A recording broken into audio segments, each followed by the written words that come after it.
good afternoon, friends. It's good to see you guys. Thanks for being here. I appreciate every one of you that are here. Now, who the fuck is calling me right now? What the shit? Let's find out who this is, bro. Hello? Hello?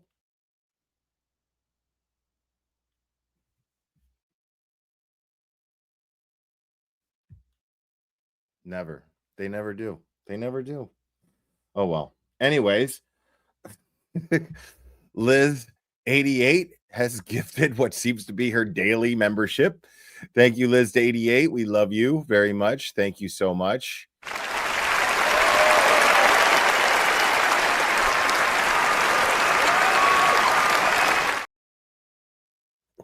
It's not that Tina.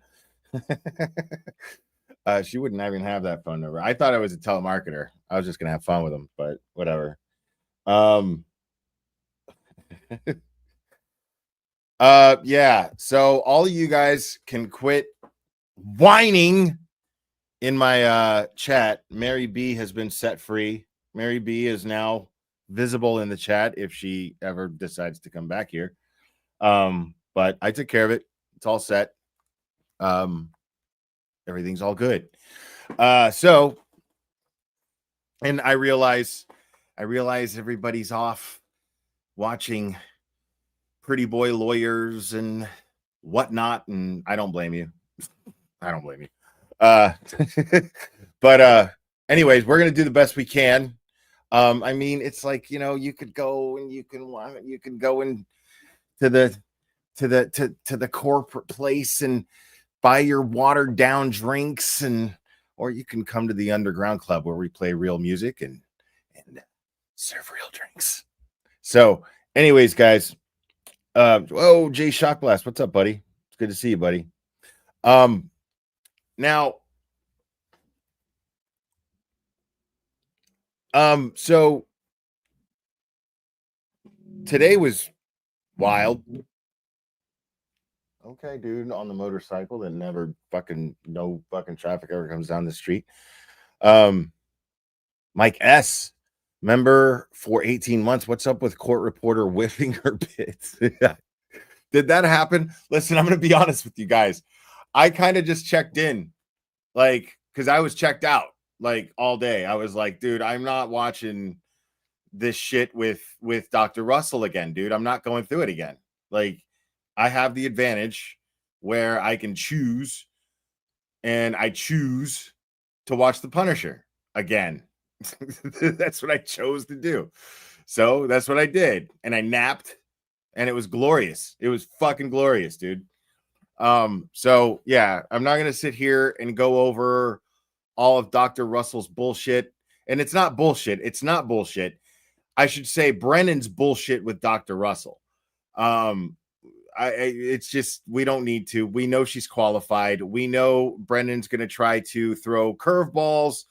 And I guarantee you, I didn't even watch it. I'm telling you, I know what he did. He threw a bunch of curveballs, trying to distract the jury, trying to make her out to be like she was unqualified, asking her questions about things that she's not qualified to answer, to make her look incompetent in front of the jury. And it probably didn't work because he was up against Bob Alessi, and Bob Alessi more than likely kept things on track, because that's what Bob Alessi does. One of the many things that Bob Alessi does, and does effectively. So I didn't need to watch. So I yeah. Oh, here we go. I think we got a super cat. Super cat. I think we got a super cat. Super cat. Super cat. Super cat.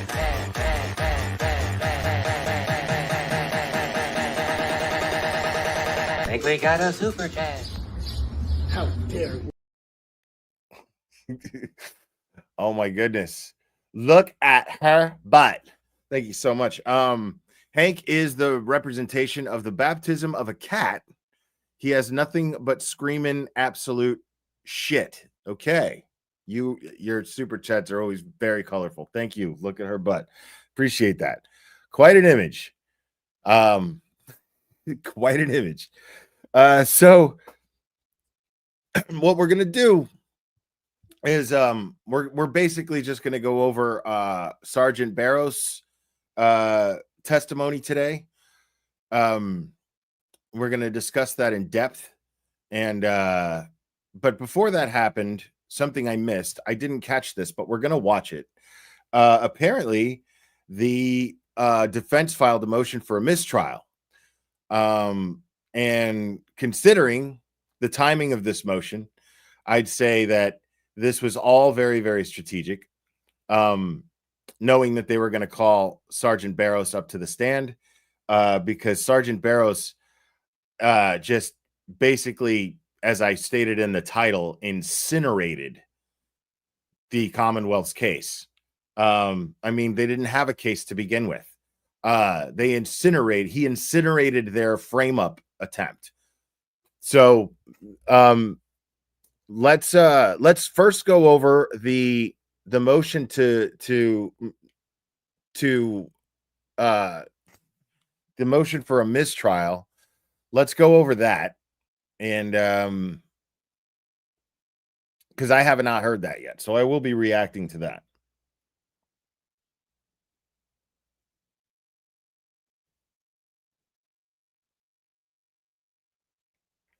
It's being removed.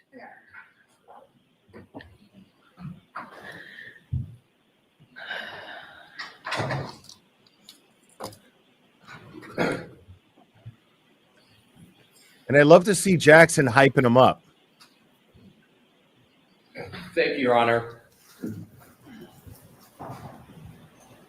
Attorney Brennan, just with regard to Dr. Russell, in open court in front of the jury, used the concept of DNA in this case. He has introduced it and brought it in for the very first time in front of the jury.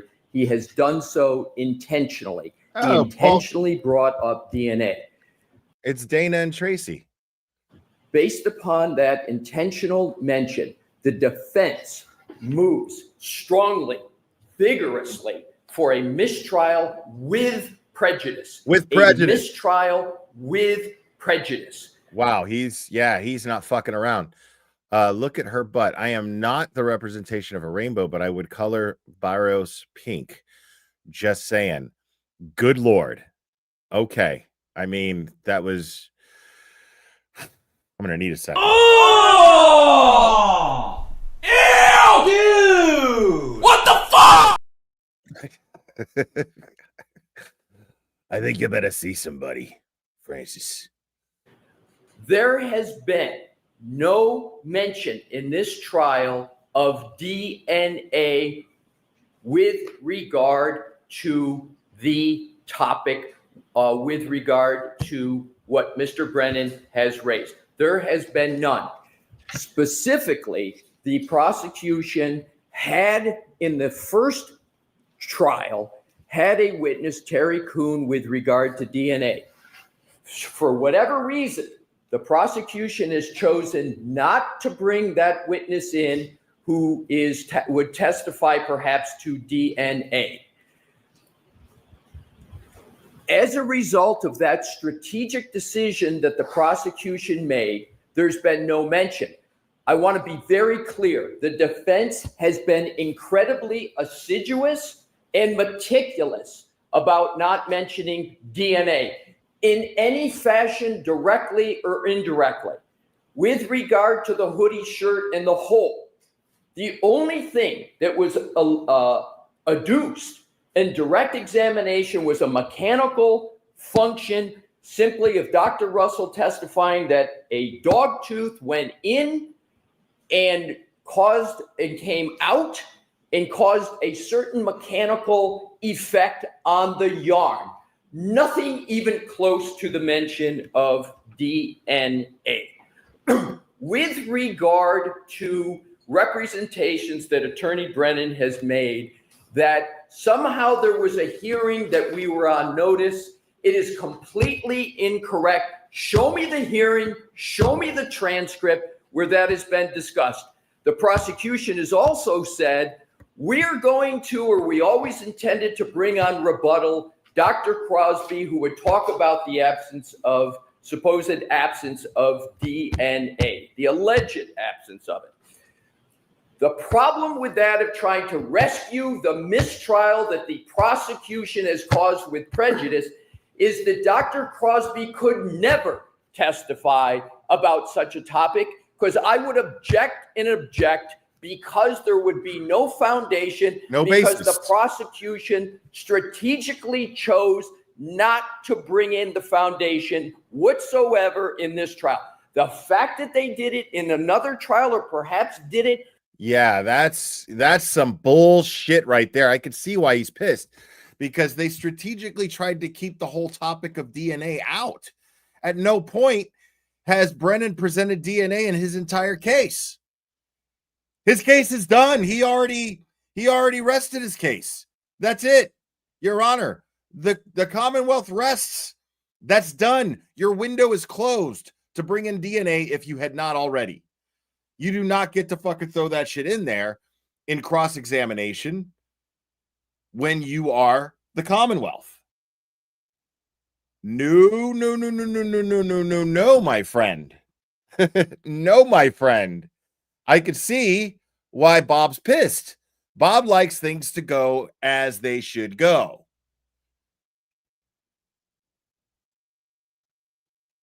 Is irrelevant to this trial, as Your Honor has admonished several times.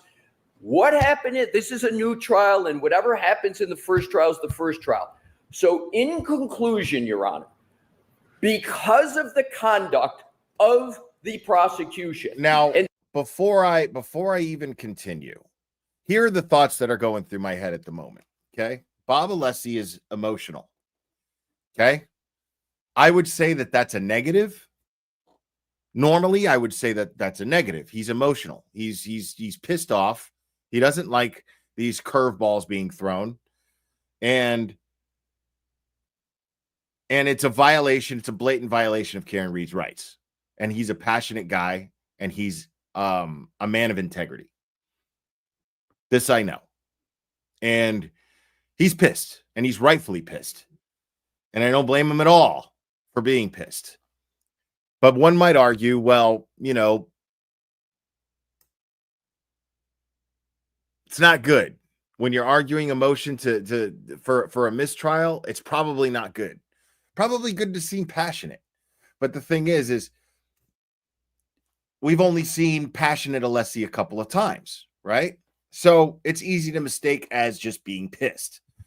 Now, here's the thing.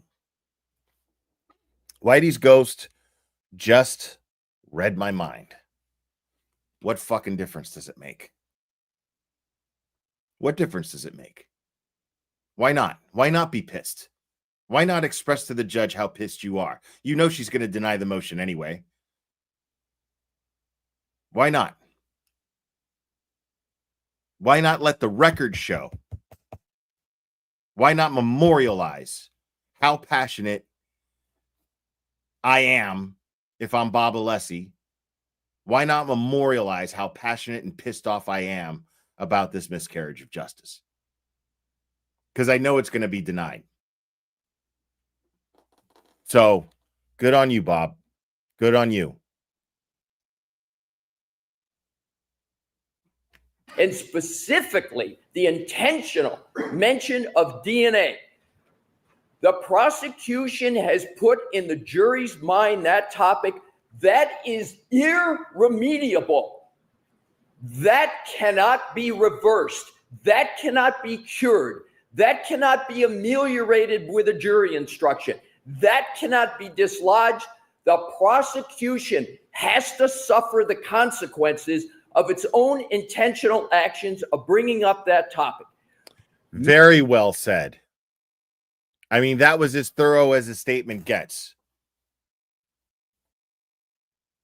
That the prosecution needs to suffer the consequences of their very intentional actions. It's exactly what happened here. If Hank Brennan brought in the subject of DNA when it's been specifically excluded,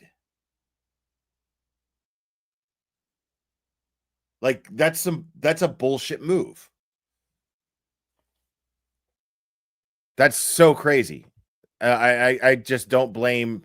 Every time I think about it now, like I don't blame Bob for being upset at all. Ms. Reed is entitled under the Constitution, under the Massachusetts Declaration of Rights, to a fair trial. And what has just happened is antithetical, abhorrent to a fair trial. Get him, Bob. The only remedy is a mistrial with prejudice. With prejudice. Okay. Well thank done, you. Bob. Mr. Brennan. Way to go, Bob. You're entitled to shit.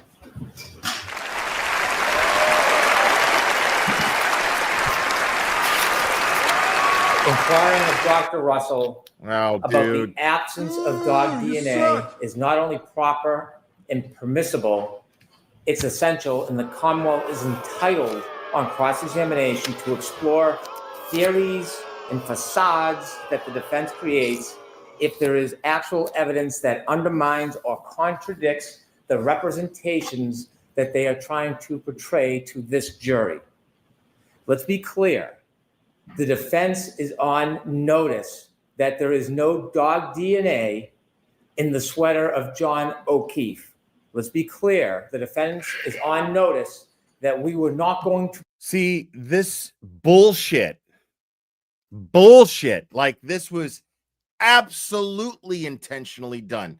And I'll do my best to explain, seeing as I am only the founder and valedictorian graduate of all time of Glairer Institute of Law and Stuff.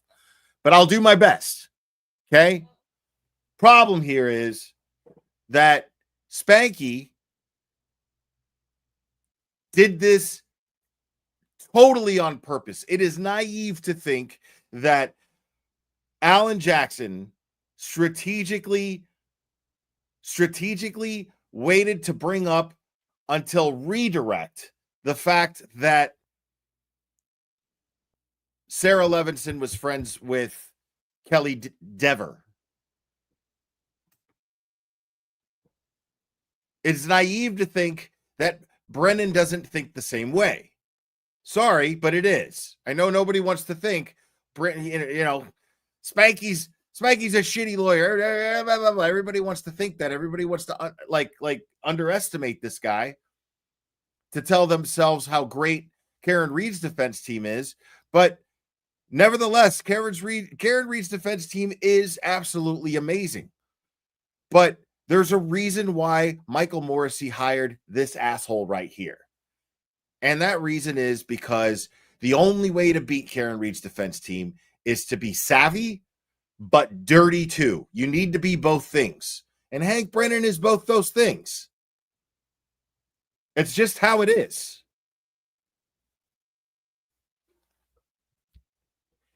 Make no mistake about that. So the savvy part of him and the dirty part of him made sure to slip this in here during Dr. Russell's cross-examination. He did this deliberately. He did this strategically. And he did it just to try to trip her up. He did it to try to make her seem incompetent, to try to make her seem unqualified to the jury. This is unethical because she's not a DNA expert. And the other reason he pulled this shit this way is because there has to be a whole argument prepared for the DNA argument, right? Because true, no dog DNA was found on the shirt of Boston police officer John O'Keefe. That is a fact. But what is also a fact is Boston police officer John O'Keefe's shirt was never tested for dog DNA. A swab that was sent in to the DNA lab by the Massachusetts State Police was tested, but the shirt itself never was.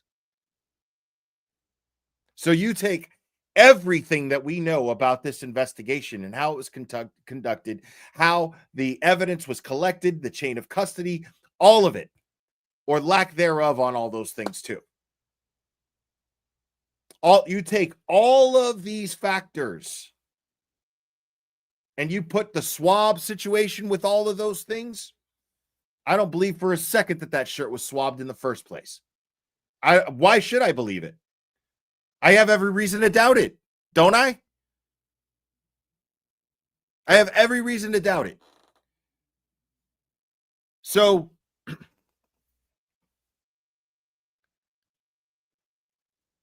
these things are things that have to be argued. Witnesses have to be called. Questions for those witnesses have to be prepared. All of these things. So Hank Brennan throwing this DNA issue and talking about the shirt all of a sudden after he's already rested his case and bringing this up now is absolutely unethical. And it cheats Karen Reed out of a fair trial, because that fair trial would consist of her defense team having the chance to prepare for this. Now, that's the best I could do with Glare, with my degree from the Glare Institute of Law and stuff. It's the best I could do on this issue. To try to disprove all of their varying theories in our case in chief, but if they were going to propose theories that we thought were unsubstantiated, we would do so in rebuttal. It is clear these witnesses are on the witness list. More so, the conversation and examination of Dr. Russell is replete in the historical record of this case. Dr. Russell herself testified on December 12, 2024, that she did consider the absence of DNA in her opinion. She disregarded it. She discounted it. She created false theories about the potential destruction of it, but she did testify this was part of her consideration for her opinions. Again, on January 7th, 2025, Dr. Russell again discussed the absence of dog DNA in John O'Keefe's sweater. Now, it may be inconvenient. It might be hurtful for the defendant's theories, for the creation they portrayed for this jury yesterday, but it is not improper. It's not unconstitutional. It's not irrelevant. It's very relevant. It is powerful evidence that the Commonwealth... Shut up for a second, man.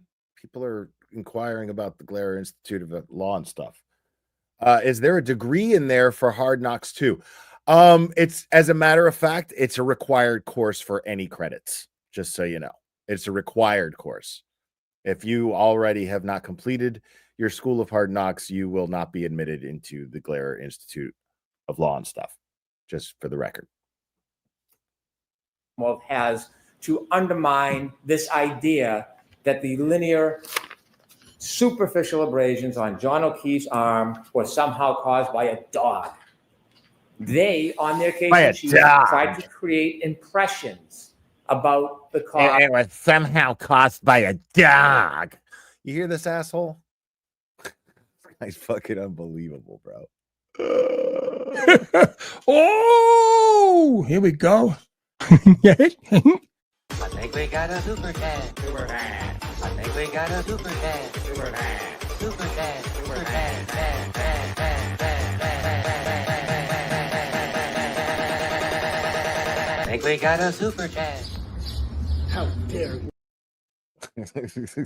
Liz 88, thank you so much. After Cross of Barros, Tara, Mrs. Glare, was laughing like Spanky was a hero. I wanted to slap her. Hey, don't you talk about my wife like that. She doesn't mean it, baby. Cause of the abrasions to Mr. O'Keefe. The defense does not get to pick and choose what words the Commonwealth can or cannot use. They do not get to pick and choose what parts of... Okay, so the defense can just throw out the word FBI whenever they want now, right, Spanky? Under that logic, right? by that logic, the defense could just throw out the word FBI. Why not? Dr. Russell's opinions are important and not important. Because they chose not to emphasize, highlight, or discuss the absence of dog DNA on direct does not mean it's beyond the scope of direct examination. It means they did not want to talk about it because it was not helpful to them. Listen, you guys don't understand, okay? Tara and I have a past, okay? Right? We have a past, and it's beyond your understanding, okay? You guys just have no idea. Goes back to first grade. Her and I were finger painting. And she asked if I wanted to play house. And I said, house? What's that? She said, we pretend to be husband and wife. From that moment on, folks, we were married. We were married.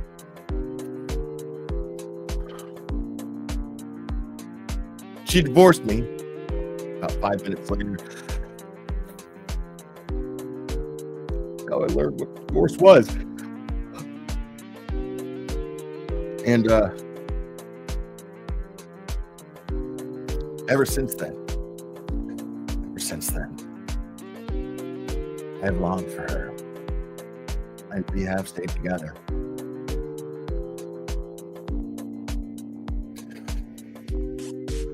5 years later.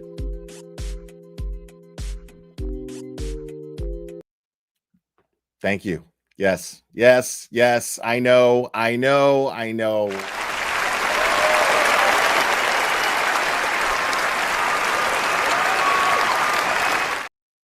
All right, Spanky, come on. To them. There have been countless cross-examinations in this case where questions are asked beyond the scope of direct. This is not beyond it. It goes to the heart of her opinion.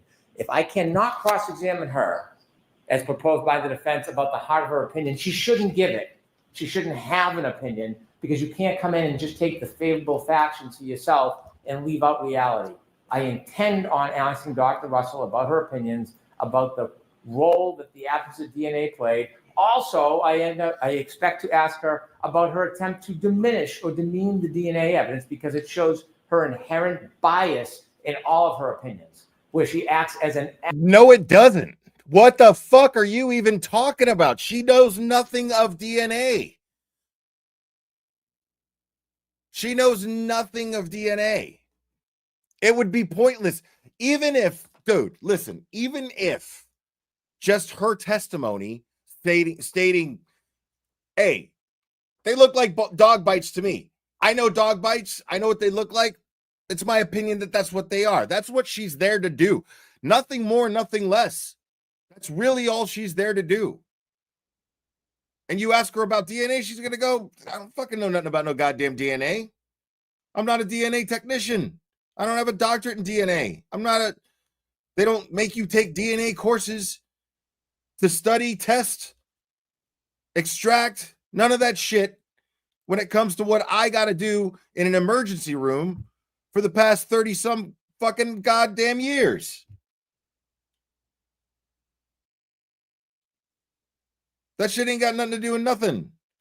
And here he is arguing this as if he's making points. This is the exact smoke and mirrors that we're always referring to that Spanky's doing. And the one thing that you cannot stop asking yourself whenever you see Spanky do this is ask, why is the prosecution doing this and not the defense?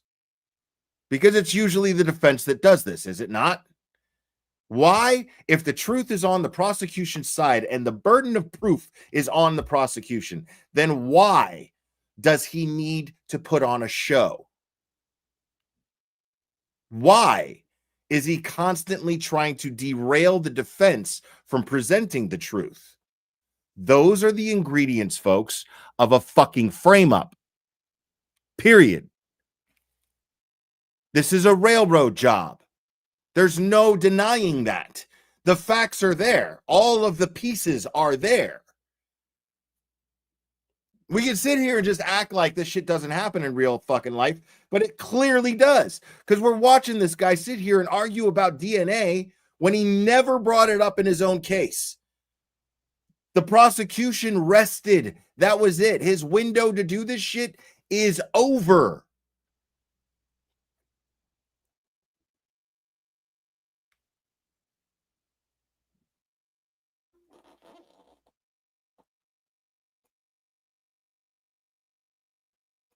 Advocate, not as a scientist or a doctor. It is admissible evidence. We intend on using it. And when she returns to the stand, these are the very questions I'm going to ask her. Your Honor, may I have a brief 1 minute? Sure, go right ahead. Thank you, Mr. Your Honor. Johnson. Your Honor, a key misstatement of fact that Attorney Brennan just made. He said that Dr. See, that's got to chap Bob's ass so fucking much, dude. When he's got to sit up there and say things like that, him, Alan, David, Liza, all of them have to stand up there and restructure how to call Hank Brennan a fucking liar. That's got to drive them crazy, dude. I could never, ever, ever be an attorney. And by the way, folks, if you do get accepted and pay your full tuition into the Glare Institute of Law and stuff, okay, you'll never have to see a day in court. All you have to do is just watch court. That's all you got to do. It's pretty awesome. It's pretty great. All you got to do is you got to watch trials. Okay, talk shit about them and be a know-it-all all over Twitter, and you're good. Okay, that's all you got to do. You never have to attend a courtroom. You never have to walk inside a courtroom in your entire career. Name one other law school that can guarantee that, bitches. Dr. Russell talked in prior proceedings and hearings about dog DNA. The record is abundantly clear. She only did so in response to a question from Mr. Brennan. I have the transcript. Yeah, I could never fucking do this. I would have to call him a liar. Keep hitting those books, Charlie, by not hitting the books. Let's listen to this one more time. Dog DNA. Dr. Russell, that Attorney Brennan. Your Honor, a key misstatement of fact that Attorney Brennan just made. A misstatement of fact. He can't just call it a fucking lie because that's what it is. That's what it boils down to. It's a fucking lie, and Hank Brennan is a fucking liar. That Attorney Brennan just made. He said that Dr. Russell talked in prior proceedings and hearings about dog DNA. The record is abundantly clear. She only did so in response to a question from Mr. Brennan. I have the transcripts right with me. She never raised it affirmatively. She gave her opinion that these wounds were to a reasonable degree of medical certainty from a dog. Mr. Brennan on cross said, did you consider, and this is in a prior proceeding, did you consider DNA? She gave her answer. She didn't raise it. I heard it. I was there. Your Honor was there. So this impression that Mr. Brennan is trying to give, that somehow the defense brought this topic up before, is incorrect. The second point, Mr. Brennan needs to have a good faith basis. Oh, is Annie in here? What's up, Annie? To ask the question. To have a good faith basis, he has to have some admissible evidence that he's got for it. He has no admissible evidence on dog DNA with regard to the arm. He knows he doesn't. He strategically chose not to bring that evidence in this case. Now he's saying he wants to use it. That would be improper in this trial for that reason. The other 2 points quickly. Mr. Brennan alleges an absence of dog DNA with regard to these wounds in the right arm. There was no swabbing of the wounds to the right arm of Mr. O'Keefe. That Finally somebody fucking says it. Finally somebody fucking says it. I talked about this before, like pre-trial, before the first trial. It's one of the first things I saw when I went through Sleuthy Goosey's spreadsheet. Besides Ryan Eagle's testimony, when I was going over the wounds, I was like, why didn't anybody fucking swab those wounds? Nobody swabbed those wounds. It makes no sense. You got a dead Boston police officer, dead under suspicious circumstances, and nobody swabbed the wounds. Why? I harped on this shit. And it was never brought up until now. I harped on this shit. A year and a half ago. That is a major, major investigative flaw in this case. That should not be befallen upon the defendant.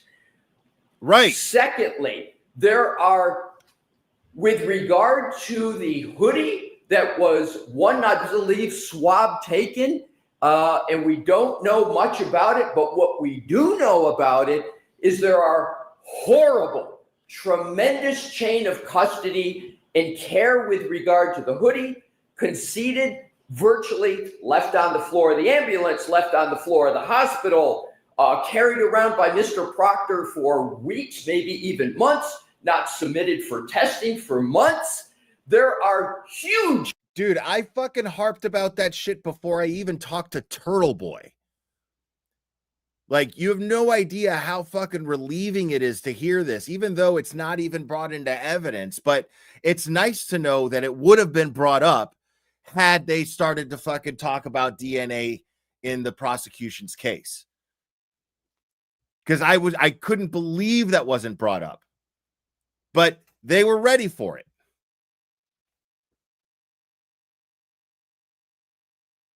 Huge issues that prevent a fair determination about whether there was even proper determination of whether there was DNA or not. So in conclusion, Your Honor, the defense has never brought up DNA or alleged absence with regard to the right arm of the hoodie. It's always been the prosecution. We were meticulous and assiduous in not doing it here. The prosecution needs to live with the consequence of its action. That's it. This is remediable, and I respectfully submit warrants only one ruling respectfully, and that is this trial must be declared a mistrial with prejudice.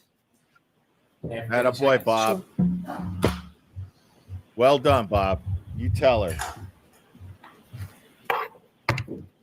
The defense can pound their fists and yell as loudly as they Oh, want. But fuck they can't you, change man. reality. Fuck you. Whatever the motivation is for wanting a mistrial can't be based on a claim. See, right there is an example of why you got to keep your cool. Why I could never fucking be a trial lawyer. Dude, I would definitely be held in contempt of court. Definitely. Like, without a doubt. I would definitely be like escorted out of that room by bailiffs. Most definitely. He can sit here and he can pound his fists and yell and scream. Dude, like, you completely and totally manipulated this situation. Now, I love that Bob's passionate, but it's clear that Brennan is a gaslighting fucking piece of shit. Now he's trying to elicit an emotional response from Bob so that he looks incompetent, so that he looks emotionally unstable.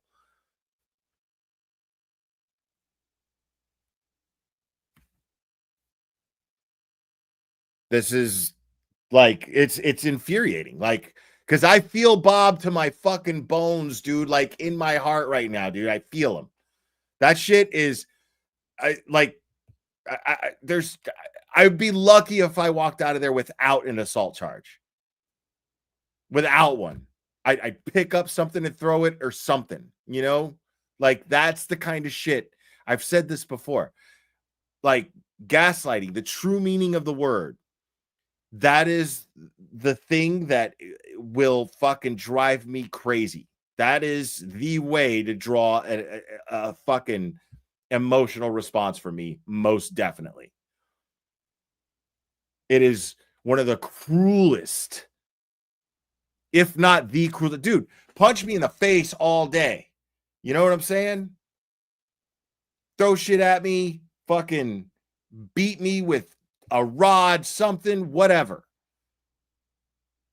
I'd rather have that than be gaslit. That shit is so abusive. Because it makes everyone in the room question you. It is horribly manipulative in the most evil kind of way. Claim that the prosecution raised DNA for the first time with Dr. Russell at the Lanigan hearing. If we actually look at facts and reality, rather than making false claims about everybody in the courtroom and everybody else who comes in here, what we'll see in the transcript, and this is the December 22nd, December 12th, 2024 transcript. I direct the court to the direct examination of the attorney who just accused the government of raising it for the first time. Despite his words, we have page 83, line 21. We have page 122, line 14. We have page 124, line 14. These are the words of Attorney Alisi on direct examination. And there are more. There are more. But that is enough for the court to understand that representations are wholly mistaken by Attorney Alisi. Wholly. All right, thank you. We'll give everybody a half an hour. So Okay, but All right. here's what I want to know is why didn't he read from those pages? See, these are the little things you got to catch. Why didn't he read from those pages?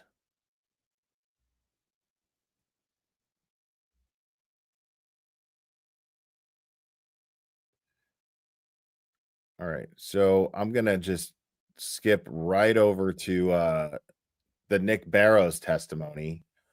Yeah,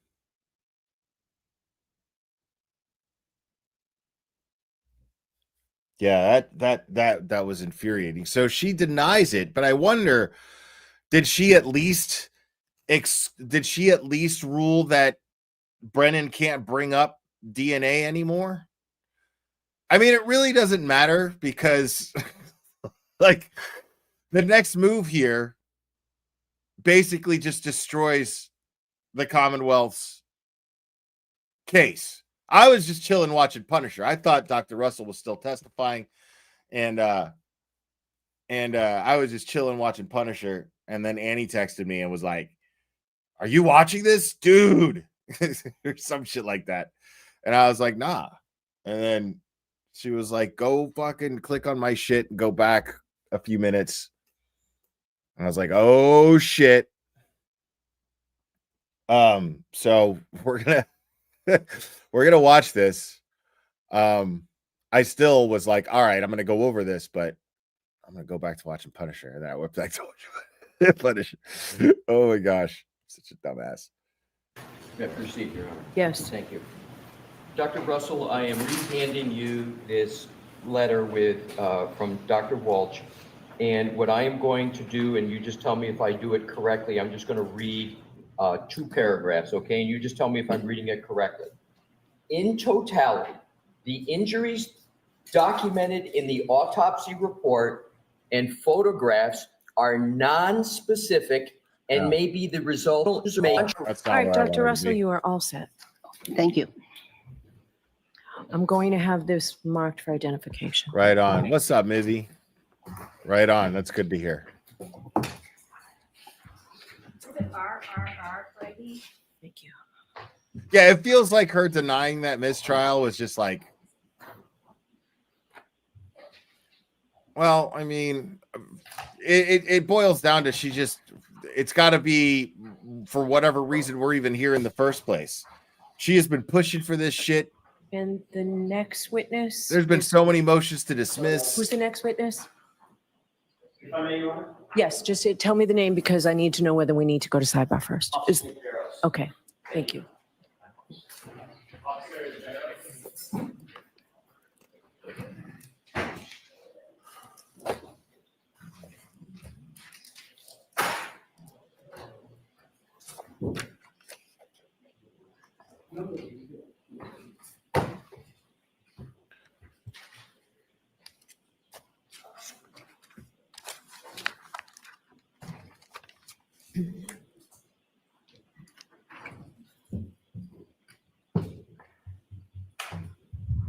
So you're gonna step up, face the clerk, and raise your right hand, please. Ms. Holmes, the evidence you give to the court and during the case down here. Yo, that lady's super nice, but while you're in the courtroom, she's scary as fuck.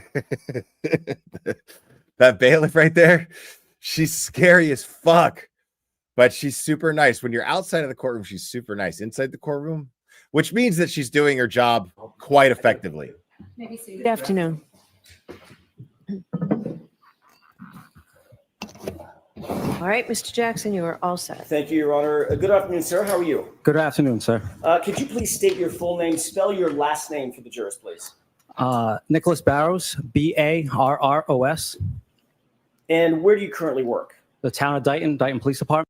Now, all right. So hold on one second. Let me see something. Because I want to see if it's possible that I can actually give this some context.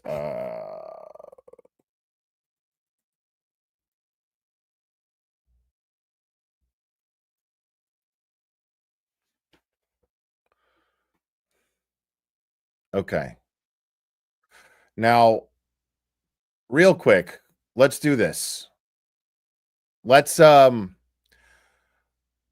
back the clock to last year when Nicholas Barros took the stand.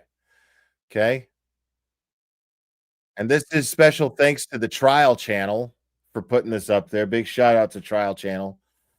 And actually stop what you're doing right now and give this video a like and subscribe to Trial Channel.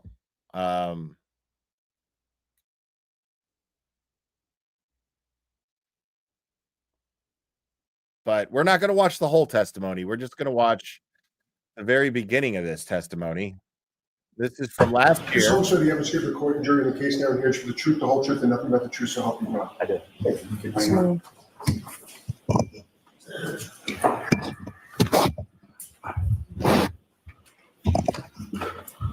all right, whenever you're ready, Mr. Lally. Thank you, Your Honor. Good morning, sir. Morning. Could you please state your name and spell your last name for the jury?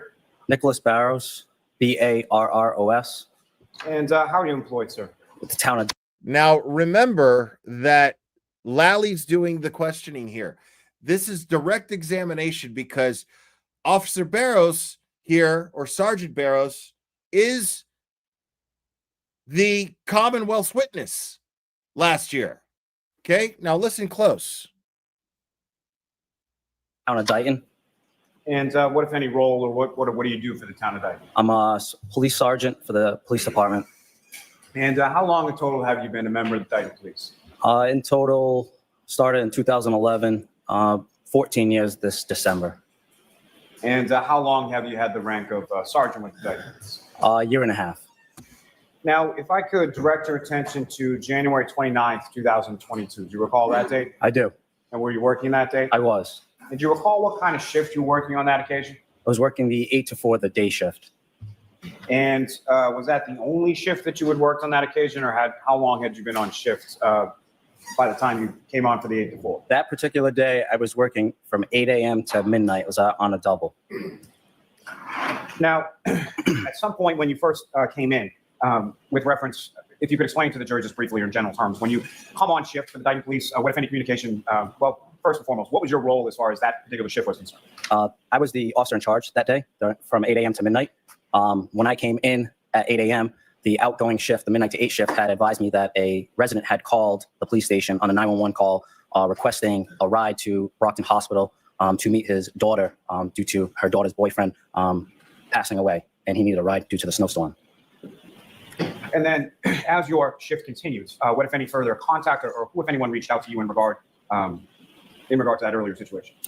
Later on, I believe it was around 2:30 in the afternoon. So Bill is like, it's a snowstorm. Don't really feel comfortable driving in it. Is there a way that an officer can escort myself and possibly my wife to go see our daughter in the hospital because her boyfriend had just passed?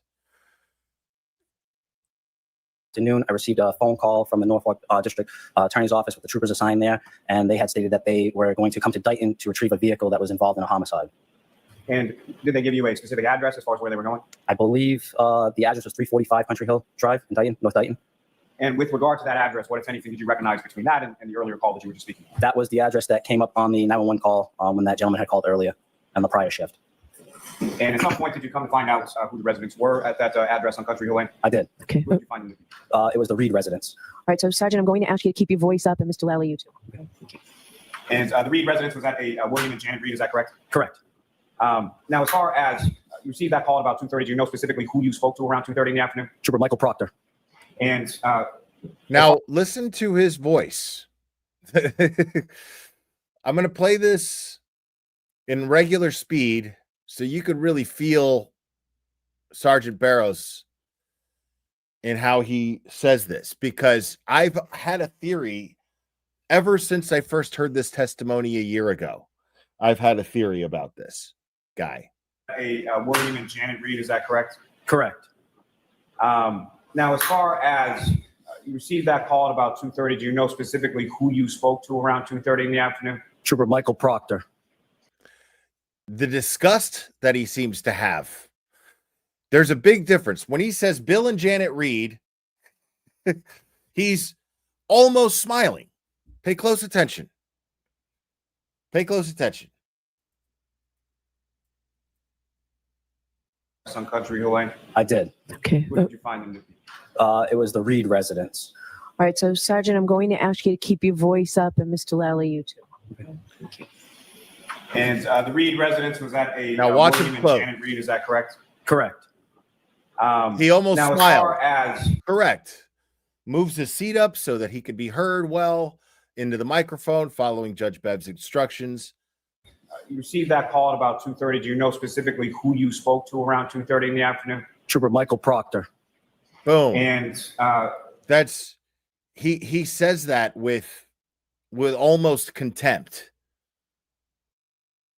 Almost like he really wants to be sitting up there and be heard. Like he's been waiting for this chance. Pay close attention. Right, exactly, Annie. Exactly. as far as that earlier information that you were talking about with the 911 call, what, if anything, from that did you impart to Trooper Proctor? I advised Trooper Proctor that we did receive a 911 call on the midnight to 8 shift about the resident looking to get a ride to Brockton Hospital. And during that initial call, how was it sort of left as far as what, if anything, you were going to provide? What, if assistance anything, or with regard to the troopers on that first call? On the first call, the troopers just had asked me if I could meet them at that residence as a courtesy since they were coming into my jurisdiction. And what, if anything, did they indicate to you as far as where they were or when they felt they would be arriving in that area?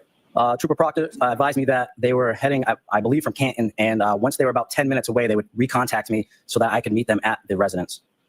And subsequently later in that afternoon, did you receive further contact from Trooper Proctor? I did. And do you know about what time that was? I believe the first phone call was around 3 p.m. that he had called me and said that they would be there in about 10 minutes. And upon receiving that call, what, if anything, did you do? I had contacted, Trooper Proctor had asked me to contact our tow company to have them meet us at the residence as well. And I said once I hung up with him, I would contact the tow company and then respond to that address on Country Hill Drive. And is there a specific tow company that the Dighton Police uses with regard to towing of vehicles within the town? During that period, it was Diamond Towing. And so did you contact someone at Diamond Towing in reference to responding to that address as well? I did. I contacted the owner, and he responded. Now, as far as that area of Dighton, if you could. Now, I don't know when he mentions this towing company. Now, I played a recording about 1.5 years ago when I first started following this case. Again, I think that was even before I talked to Turtle Boy for the first time. I played a recording where somebody had talked to somebody supposedly at Diamond Towing. Now, I don't know if this was a real phone call or not, but I think it was. I have no reason to think it wasn't. But they were saying they didn't notice any damage to the vehicle. And if they had noticed any damage, the policy is to take pictures of it so that they're not liable. I mean, it makes perfect sense. Any tow company, any legit tow company is going to do that. Oh, well, you fucked up my car when you towed it. No, we didn't. I mean, you got to think like they're towing. Like if it's a tow company, they're probably repossessing cars too. You know, anybody's going to sit there and try to make them liable for any damage that they have to their car. I mean, not anybody, but I'm saying you gotta, if you own a tow company, you're going to expect that anybody's going to do that. But so in this phone call, this person says there's no way. If we would have saw any damage to that car, we would have taken pictures of it.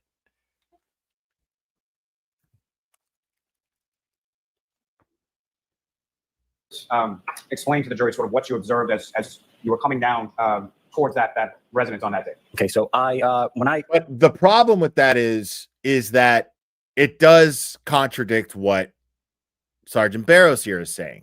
Because even still, a crack or a broken taillight or whatever, any of that, like the slightest scratch, if you notice it, you know, I would take pictures of. Responded to that address. That street is off of 138. When I turned onto Country Hill Drive, I was traveling west. When I arrived on that street, I observed a black pickup truck parked on the street facing east. I was flagged down by that black pickup truck by the driver and was told that they were the troopers that I had spoke to, Trooper Michael Proctor and the other sergeant. Sergeant that left the room as you were coming in? Correct. And okay, so whoever the other sergeant was, I'm guessing, was it Tully? Wasn't he a sergeant at the time? But I'm not sure. No, super chats are not turned off. So why did Proctor show up in his personal black pickup truck? I'm sure there's not. I doubt that the black pickup truck is Massachusetts State Police issued, right? I mean, sure as fuck shouldn't be.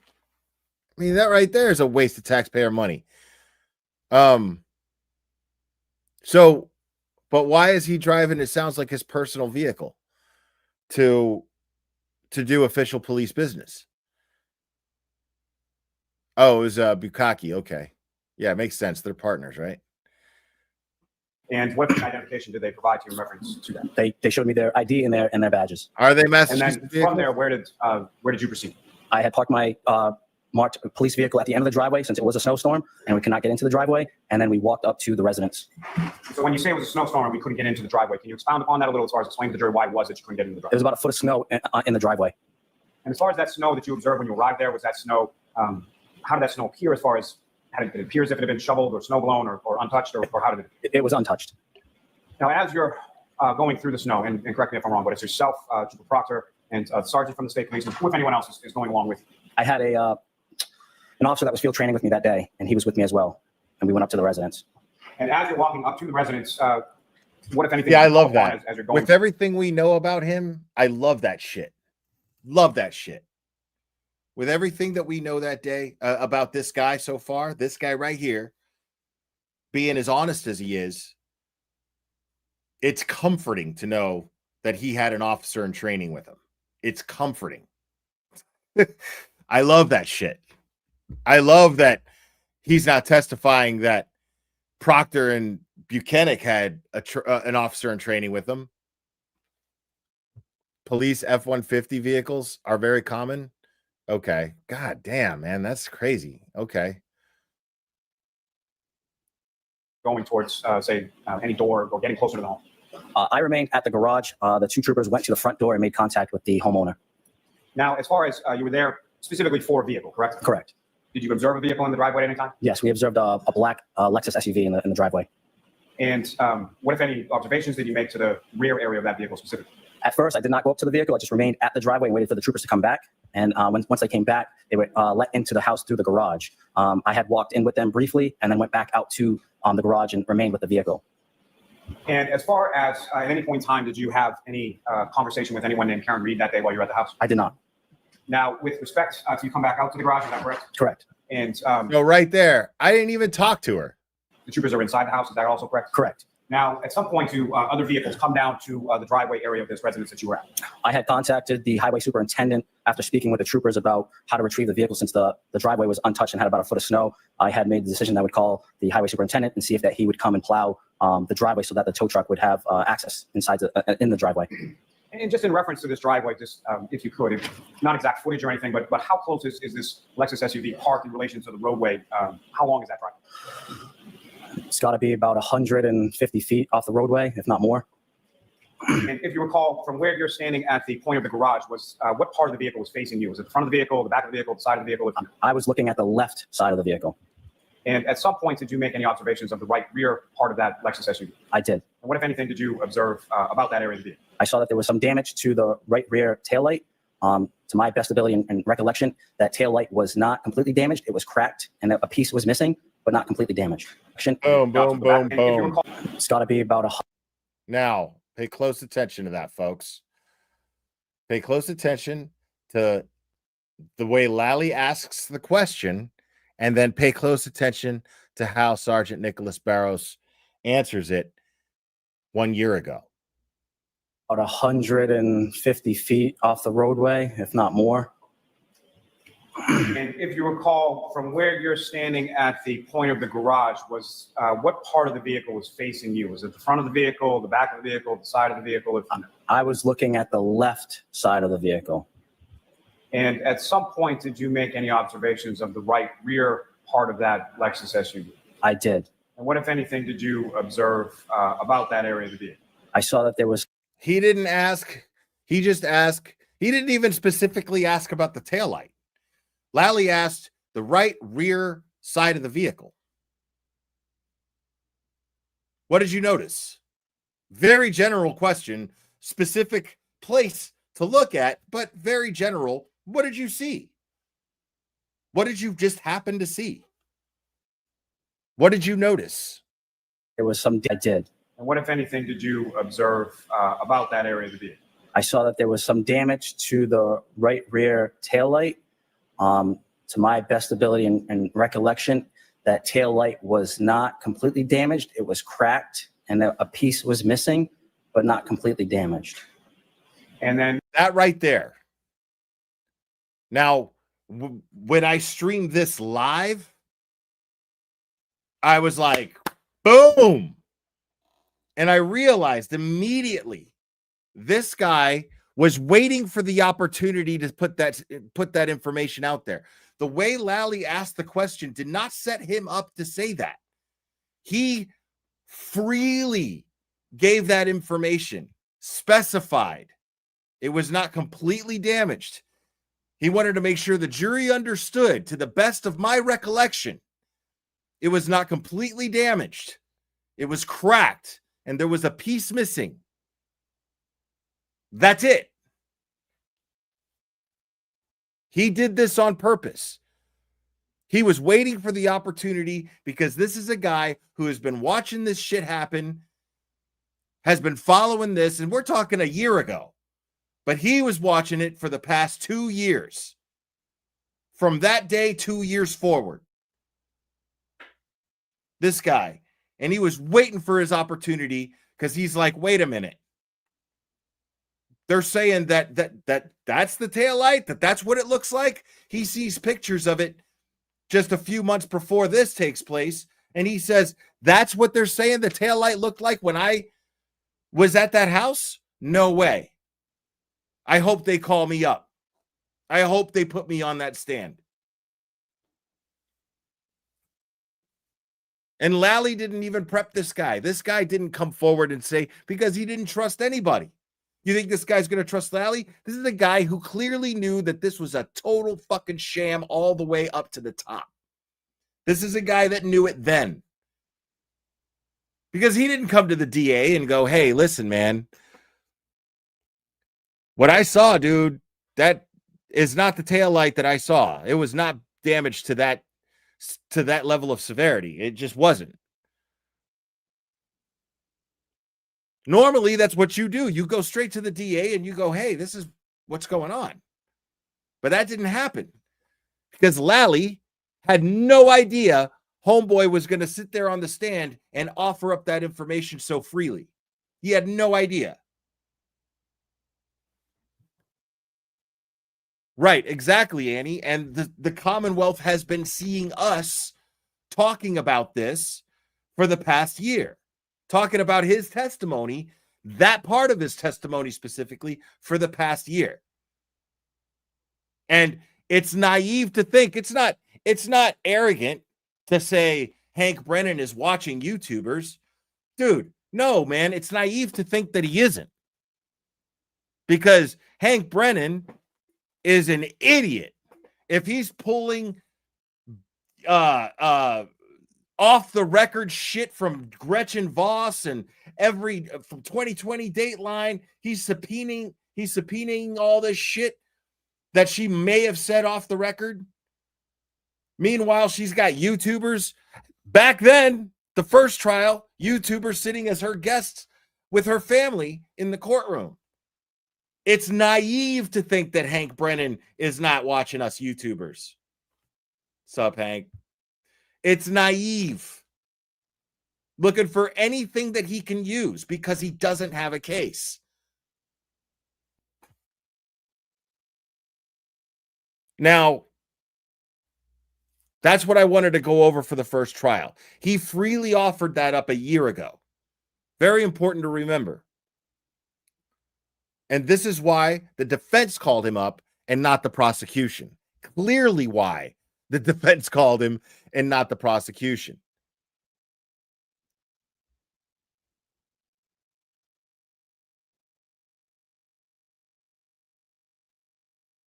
...2011. And what's your position there currently? Currently, I am a sergeant. What's your duty assignment as a sergeant? What do you do? I supervise the 4 to midnight shift. We'll get to that in a little bit more detail in just a second. A couple more foundational questions. How long have you been a police officer altogether? Since 2011, so going 14 years. And what education and training and background do you have that qualifies you to do your duties as a sergeant, a supervisor at the Dighton Police Department? I completed the police academy. I hold a bachelor's degree in criminal justice. I've been to many trainings as a police officer and as a supervisor. When did you get your bachelor's degree? 2012. Is the Dighton Police Department an autonomous police department for the city? Yo, man, I hope that this dude has like the most traditional Hispanic family, bro. And they're so fucking proud of him. Like, I just picture like one of my own family members' households, like pick one out of a fucking hat, dude. Oye, papi, está muy flaco, tiene que sentar. Come, niño, come. Guarantee. Hopefully that's what's going on in this dude's life, man. That he's got a mama and an abuelita that just keeps him fed. He married well. Like, I swear, I hope that this is this guy's life, dude. In other words, is it a branch of, say, for instance, Massachusetts State Police, or is it an autonomous department? It's on its own. Okay. It's not in any way connected to the Canton Police Department, I presume? Correct. Is it in any way connected to the Massachusetts State Police Department? It is not. As a supervisor, are part of your Oh, duties he's Portuguese? to Okay. oversee subordinate officers in their Yeah, if he's Portuguese, he's got that kind of life for sure. Most definitely. Different language. Similar, but different. daily fare, whatever that may be? Yes. Does that include anything having to do with crime scene investigation? To an extent. Witness interviews. No, that would be the detective bureau. What about working and coordinating with detectives? To an extent, Right. Collection of evidence or working with detectives as they collect evidence? they would collect evidence. Maintaining crime scene protocols, things of that nature. Correct. All right. As a sergeant with the Dighton Police Department, are you a trained observer? I am. Would you consider all of your subordinates, the patrol officers, day-to-day officers, are they also trained observers? They are. Is that part of policing? It is. Describe that a little bit for the jurors so we understand. We are in the police academy. We're told to watch everything. It's our heads on a swivel. We are always looking because we don't know what the unknown is. When you say you don't know, is it true that you don't necessarily know what might become relevant later that may be needed in court? Correct. Yeah, you know, like I want to draw your attention to January of 2020. like any honest cop. Like, listen to The unknown is. When you say you don't know, is it true that you don't necessarily know what might become relevant later that may be needed in court? Correct. Yeah, exactly. That's why you memorialize fucking everything. Everything. I want to draw your attention to January of 2022, a few years ago. January 29th, 2022, did you have you personally, officer, did you have any personal relationship with the Canton Police Department? I did not. Did you have any personal relationship with a trooper from the Massachusetts State Police named Michael Proctor? I did not. Do you have any relationship with... You see that? Watch his eyes. As soon as he says, I did not. Proctor. I did not. Do you have any relation? There's disgust and he's hiding it. He doesn't want to see, he doesn't want people to see his actual disgust. This is not a show of disgust like his buddy, the metrosexual dude, whatever his name was, his Top Gun buddy in the text thread. This isn't like put on a show disgust for the jury. This is real, actual disgust that he's trying to hide. He doesn't want the jury to see it. Relationship with a person by the name of Brian Higgins, an ATF agent? I did not. Do you have any relationship with a Boston police officer known as Brian Albert? I did not. Did you know any of the witnesses or individuals involved in an ongoing investigation related to the death of Boston police officer John O'Keefe? I did not. On January 29th, 2022, did you receive some sort of a call to respond to a particular location? I don't want the address of the location. We'll get to that in a second. Did you receive some sort of a call in the afternoon? I did. Describe that for the jurors, please. Around 2:30 in the afternoon, I received a call from the troopers assigned to the Norfolk District County DA's office in regards to a vehicle that was at a residence in the town of Dighton. What were you asked to do? Why did you get that call? The troopers said that they were coming into my jurisdiction, and as a courtesy, they wanted me to respond with them. Is that sort of normal protocol? If you go into somebody else's jurisdiction, you let them know? Yes. So that was not necessarily unusual? No. About what time did you receive that first call? The first call was around 2:30 in the afternoon. Was there are logs kept of those kinds of things? If you get a call, you respond to location? Yes. At some point after you received that first call, did you receive any other call specifying a time of arrival for the MSP troopers, anything like that? I did. Describe that for us. I got a second call around 3 p.m. From Trooper Michael Proctor stating that he was about 10 minutes away from the address in Dighton. At the point that you spoke with Michael Proctor, had you ever spoken to him in your professional or personal capacity ever before? Never. Did you know the name? Did you know who he was? I did not. Complete stranger? Complete stranger. What time did you actually arrive at the residence? I arrived at the residence, I believe it was 3:27 p.m. Wow. This guy is... Sergeant Barros, did you... He's specific, man. I love it. Cameras are rolling. Did you respond specifically to a residence in the city of Dighton? Yes. Did you at that time know who lived at that residence, who resided there? I did. How did you know that? early in the shift, when I came on at 8 a.m., the midnight shift, the outgoing shift, had told me that a resident of Dighton at that address had called looking for a ride to Brockton Hospital. Who did you know at that time, or who did you believe at that time to live at the address that you are now responding to? William Reed. That was Reed, R-E-A-D? Correct. Okay. Did you know anything about his daughter at that time, or did you just know the name William Reed? I just knew William Reed, the name.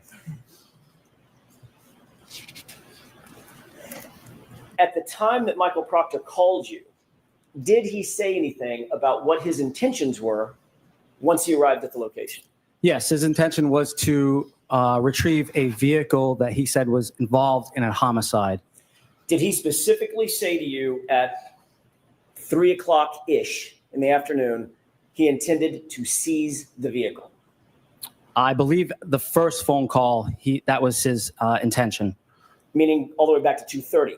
30 is when he first called me and said that they were coming to Dighton to retrieve a vehicle that occurred in a homicide in Canton. And you understood that to mean what? Retrieve a vehicle? Seize. Thank you. What was your role once you arrived at the scene at the Reed household? My role was Trooper Michael Proctor asked me to facilitate a tow to tow that vehicle. Was that a private tow company? Yes. And when you say facilitate a tow, what does that mean? He asked who we used for towing vehicles, and during that period of time, it was Diamond Towing.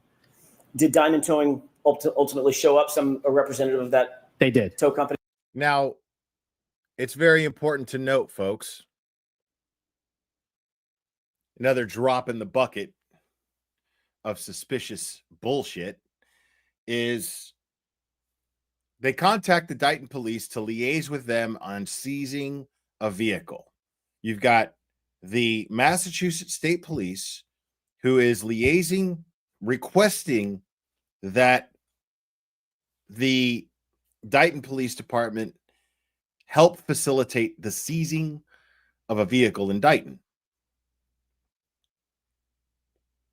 Okay, so they go through the protocol, right, of liaising with the local law enforcement there. But they tow the car not to the Dighton Police Department, which is the closest police department, I would imagine. They tow the Lexus SUV, Karen's Lexus SUV, the alleged murder weapon, all the way back to Canton. And as I understand it, is a good, 30 minutes, right? Something like that. They tow it all the way back to Canton. Canton Police Department that has just recused itself from the investigation due to a conflict of interest. I mean, people. See, these are things that have been known and available. These are facts that have been known and available for at least 2 years. 2 years. It was suspicious then. It was suspicious then. But these are things that people don't want to, a lot of people don't know about because mainstream media doesn't talk about it. Right? These are not things that Court TV would point out. These are not things that any of the larger platforms would ever point out for some reason. Don't know why, but for some reason. I'm not claiming conspiracy theory here. I think it's just something as simple as independent media is a threat, and they don't want to give it any grease. No, it's not political. It has nothing to do with liberals or anything like that. Not that I don't think so. I mean, but you have Turtle Boy who's out there investigating all this stuff, finding out, putting it out there, writing about it. But because he's a blogger, it's not considered credible, even though he brings receipts every time. And not only Turtle Boy, I mean, these things are these things are public knowledge. These things have been all the reports and statements and everything have been available forever. Where do you think Turtle Boy got his information from? A good deal of it from public record. All it takes is somebody to be so inclined as to find these things out and wonder whether or not if there's something to be suspicious of. Not to be blown off simply because you don't like the person who's giving you the information. You don't like their attitude. You don't like the way they behave. A fact is a fact, no matter where it comes from. As long as it's verifiable, it's a fact. This was a fact for a long time. Yet for some reason, nobody in mainstream media found this to be suspicious and asked any questions. But we've known it forever. Company with a tow truck? Correct. A flatbed? Yes.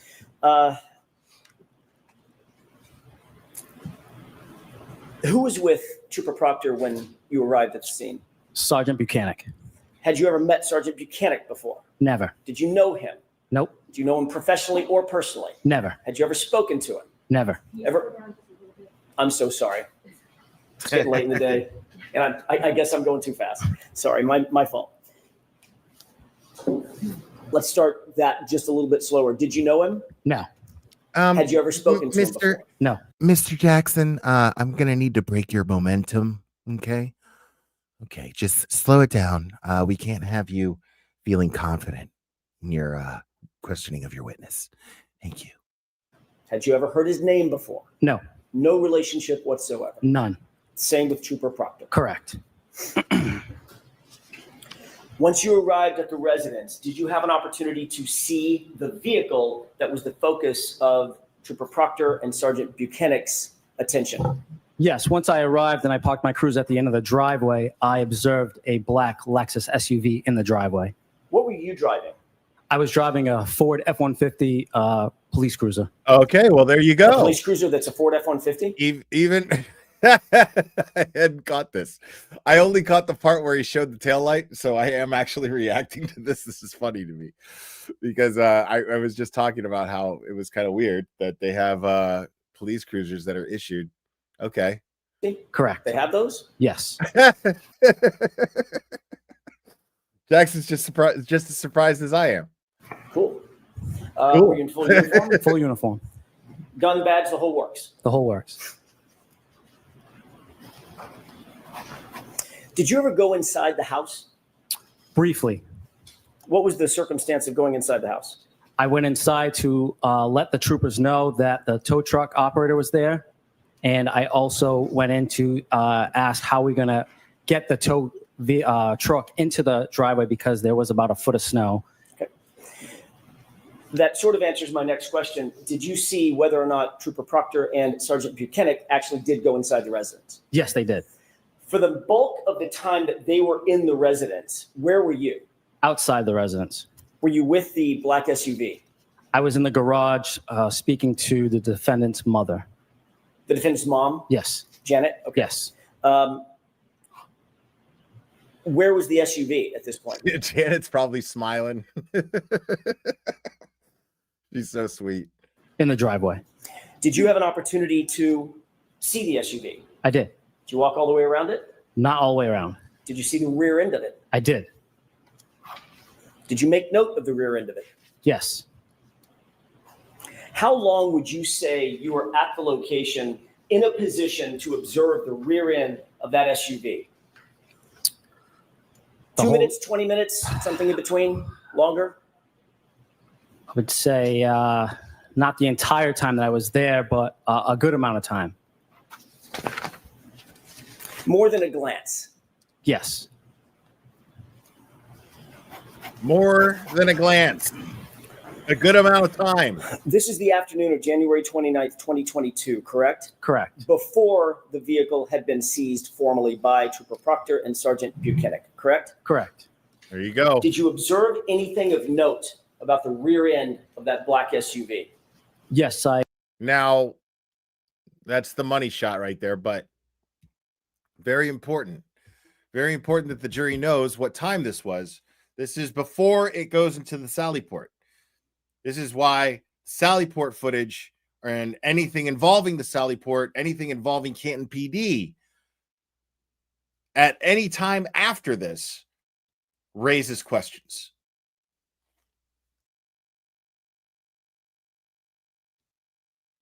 So I noted in a report that there was damage to the taillight, Can you describe for the juror, by the way, which taillight are we talking about? the right rear taillight. Can you describe for the jurors what you noted in terms of the damage to the right rear taillight? I noted that the report said that there was right rear damage to that taillight. When you say damage, have you ever described that damage previously? I have. Can you tell us what that Yep. description is? There was, it was damaged. The taillight was damaged, but there was a crack missing, but it was not completely damaged. Ah! Boom, there it is. When you say there was a crack, you mean there was a piece missing? A piece was missing. Can you describe for the jurors kind of what that piece looked like, how big it was, how small, the shape, as you would call it? The piece was about maybe this big, Is that maybe the size of a dollar bill, maybe 6 inches? 6 inches. And or so. how wide? Maybe that wide, maybe 3 inches, 2 inches, somewhere Okay. in there. I want to show you a photo. Your Honor, with the court's permission, I would like to show Exhibit 13. It's been previously marked. Do you see what's depicted in this photograph? I do. What does that appear to be, just generally? The right rear taillight, Of what? the Lexus SUV. Is that consistent with the black Lexus SUV that you saw at the Reed residence? That was the black Lexus. That was not the taillight. The damage there. Can you do me a favor, Mr. Wolk? With the court's permission, could we zoom in on the right rear taillight, please? Okay. That's the Lexus, not the Do you see the taillight. condition of that taillight as it's depicted in this Ah. photo? I do. Sergeant Barros, is this the condition of the right rear taillight when you showed up at the Reed household at around 3:15 in the afternoon on January 29th, 2022? Absolutely not. Woo! What's different about this Get 'em. photo, sir? That taillight is completely smashed out. Dog. Does it appear that there are additional pieces of taillight that are removed from this taillight condition than when you saw it at the Reed residence? Objection. Sustained. Ask it differently, Mr. Jackson. Of course.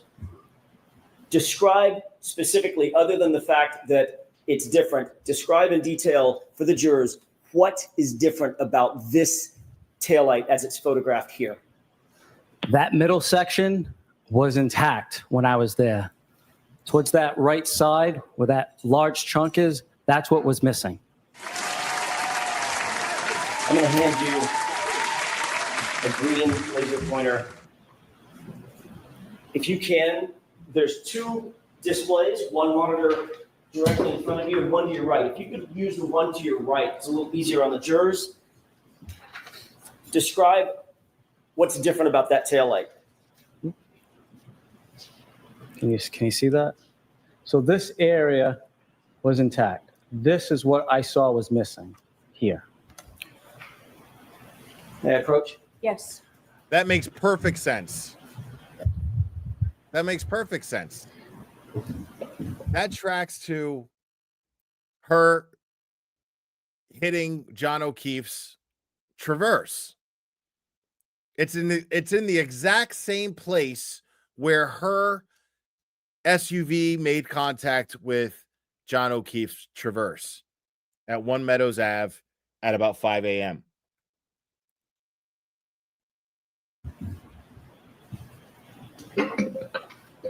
If the entire taillight had been broken out as it's depicted in this photograph, would you have made note of that? Sustained. Do you believe you would remember if the taillight, well, let me ask it a different way.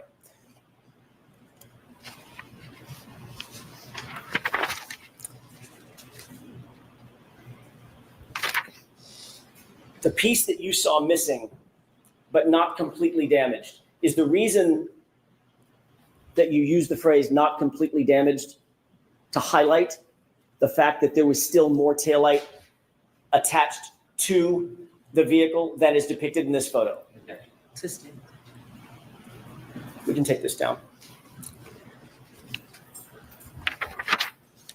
As you sit here and recall back to that, your observations, and you observed this for over the course of how long would you say? How many minutes? Probably 20 minutes or so. You actually wrote a report about this, correct? Correct. And you documented your observations, correct? Correct. In your documented observations, did you use the phrase cracked but not completely damaged? I did not. Sustained. Oh, okay. Now, because I did catch a little bit of Hank Brennan's cross, and now some of it's making sense. You've testified previously, I have. about a year ago. Yes. Did you use the phrase cracked but not completely damaged then? The objection sustained, Mr. Jackson. Ultimately, was the black Lexus SUV towed and cleared from the scene? It was. Is it your responsibility or part of your responsibility to log the time that things like this happen? Like, for instance, the SUV is taken away? When I clear from the scene, yes. What time was that when you cleared the scene? I believe it was 4:17 p.m. Now, one might wonder, why didn't he write in his report cracked but not completely damaged, specifically those specific details? Why didn't he write that in his report? Well, because there was really no reason to.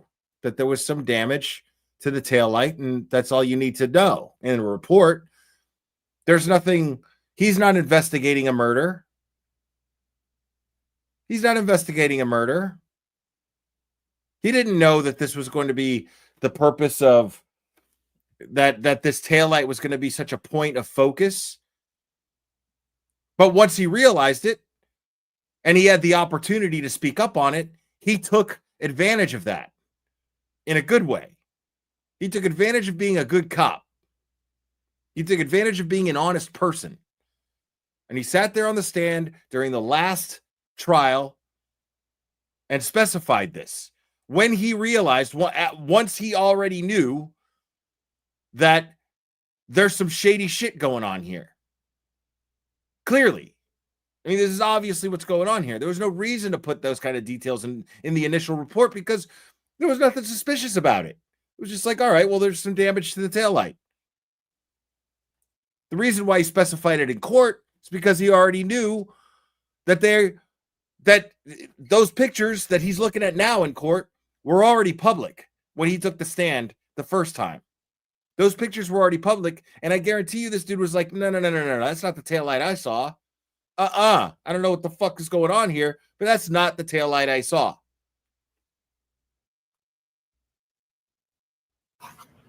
Suffice it to say that SUV was not seized at a later time, correct? Correct. It was not seized at 5:30 p.m.? No. I'd like to show you another exhibit, if I could. This is exhibit 105.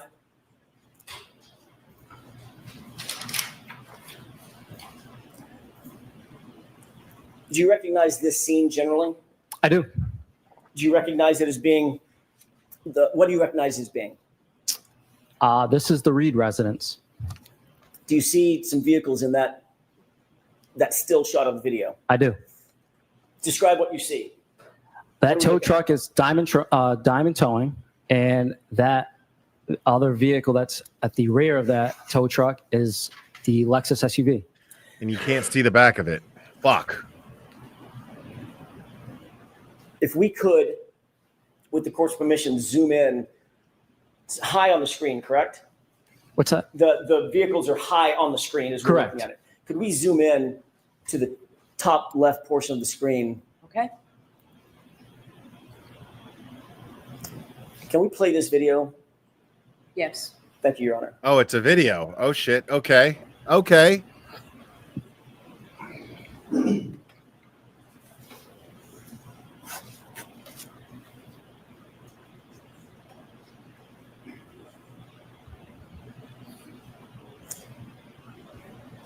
Dude, look Can you at that see shit. What's depicted? Holy in the shit.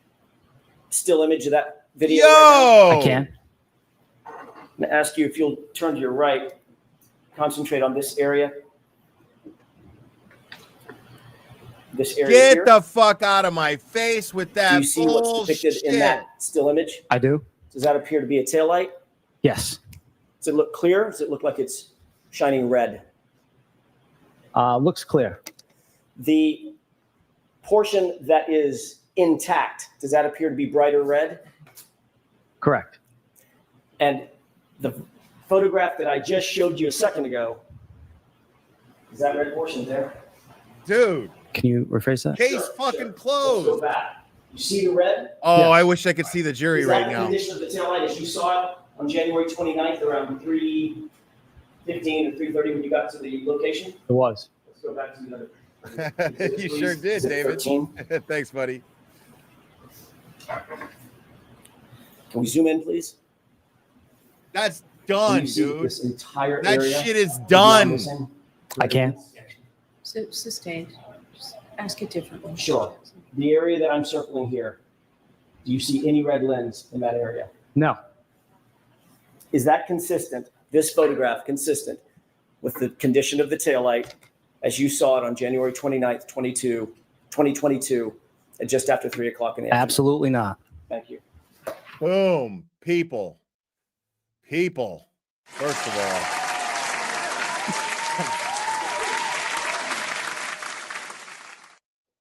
You have to understand the magnitude of this right now, okay? Because right now, I imagine that jury is reacting at least the way the jury reacted. Now, it's a different jury, but at least the way the jury reacted when I was in that courtroom and I watched them see that the Commonwealth or the Massachusetts State Police or the Canton Police inverted the Sallyport video footage. When they saw that shit, like as soon as that shit happened, I was like, and I looked over at the jury and the jury was like this. They sunk into their chairs like this and went like this. Almost every single one of them. I can't imagine any less of a reaction than that from this jury after seeing that. That's the Commonwealth's whole case. That's it right there. Like, what you've got is a young jury who loves the word receipts. A young jury, average age between, let's say, late 20s, early 40s, for the most part, right? That generation loves the word receipts. That is a receipt in a way that they know. How do they think of receipts? They think of pictures, pics, video. Video or it didn't fucking happen, right? They just showed video of Karen Reed's Lexus SUV being towed from her parents' residence in Dighton after Boston police officer John O'Keefe has already been declared dead. Hours after, as a matter of fact. Norman Corey, thank you. HB will say, Hank Brennan will say, how could you see it if it was covered in snow? Does that snow show a taillight covered in snow? I saw almost nothing but red. Lets you see, let's say you. Yeah, true. But here's the thing about that. What we got to remember also is this is beautiful for if the only reason being that Hank Brennan can't do anything about it. There's no more evidence for Hank Brennan to present.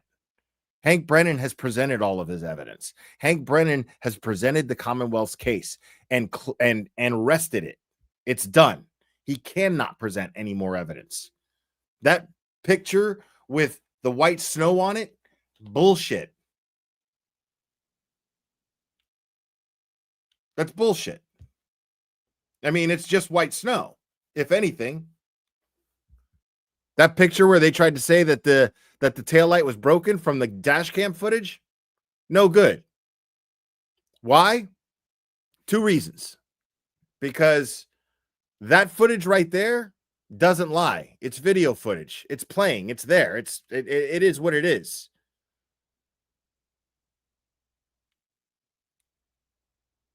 And the other reason? Oh, wait. Cheryl Rose, thank you so much. Yes, smash that like. Smash that like. Yeah, man. 2 reasons. 2 fucking reasons, dude. This dude, the Commonwealth has already presented their case. It's over.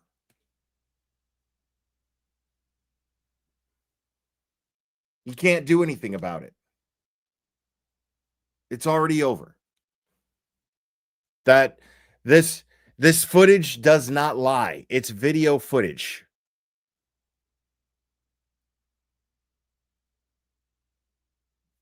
And now you've got a situation where he's going to try to tear this guy down, try to discredit him, but he's not going to be able to. I caught a little bit of Spanky's cross of this guy. Oh, I'm going to keep going. Yeah, we're going to be here for a minute. Well, of course he can't say for certain. Of course he can't say for certain. But that footage, yeah, I mean, I didn't see that part, so I guess he does bring up that, but it doesn't matter. Doesn't matter. Like, I love that he does that. I can't wait to watch it because, I mean, a still photograph, we're talking about the other reason that I was going to bring up was the credibility of both the police departments, where the source of that still photograph of the white covering the taillight, that comes from the Canton PD. That comes from the Canton PD. There's nothing credible about anything now that comes from the Canton PD. It doesn't matter.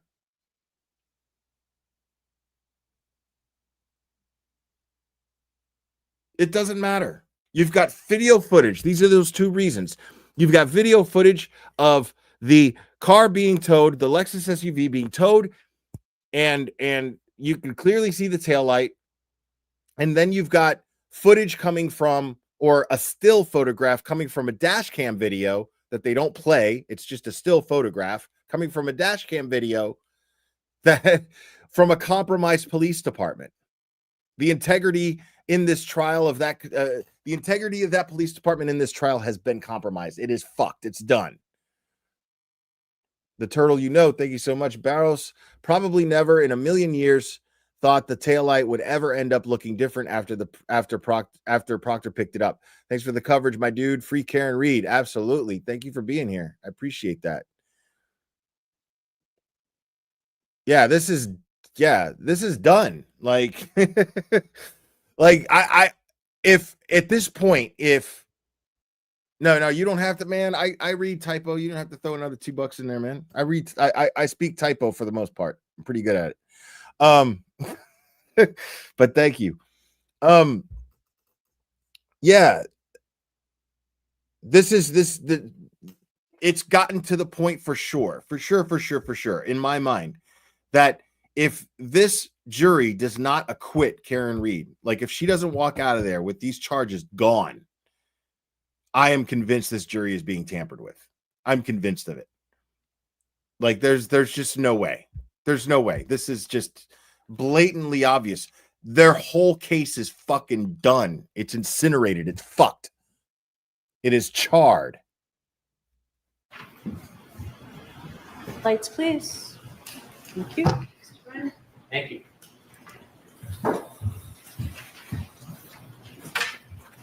Good afternoon, sir. Good afternoon. Have we met before? We have not. Do you still work in Dayton? I do. At the time you went to the Reed residence, you did not know the occupants? I did not. Right, because it's the defense's, Norman, good point. Yeah, it's because it's the defense's evidence They got it from the Dighton Police Department, an uncompromised police department. This is why, folks, this is why it's very important. I'm glad that I've got so many of you in here right now, because it's important that you know, especially new subscribers, this channel is not anti-police. This channel is not anti-law enforcement.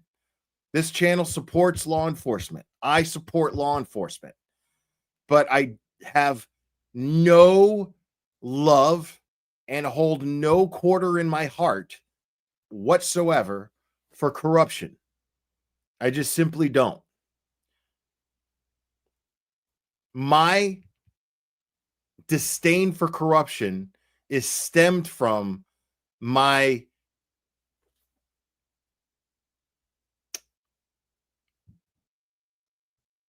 admiration for law enforcement.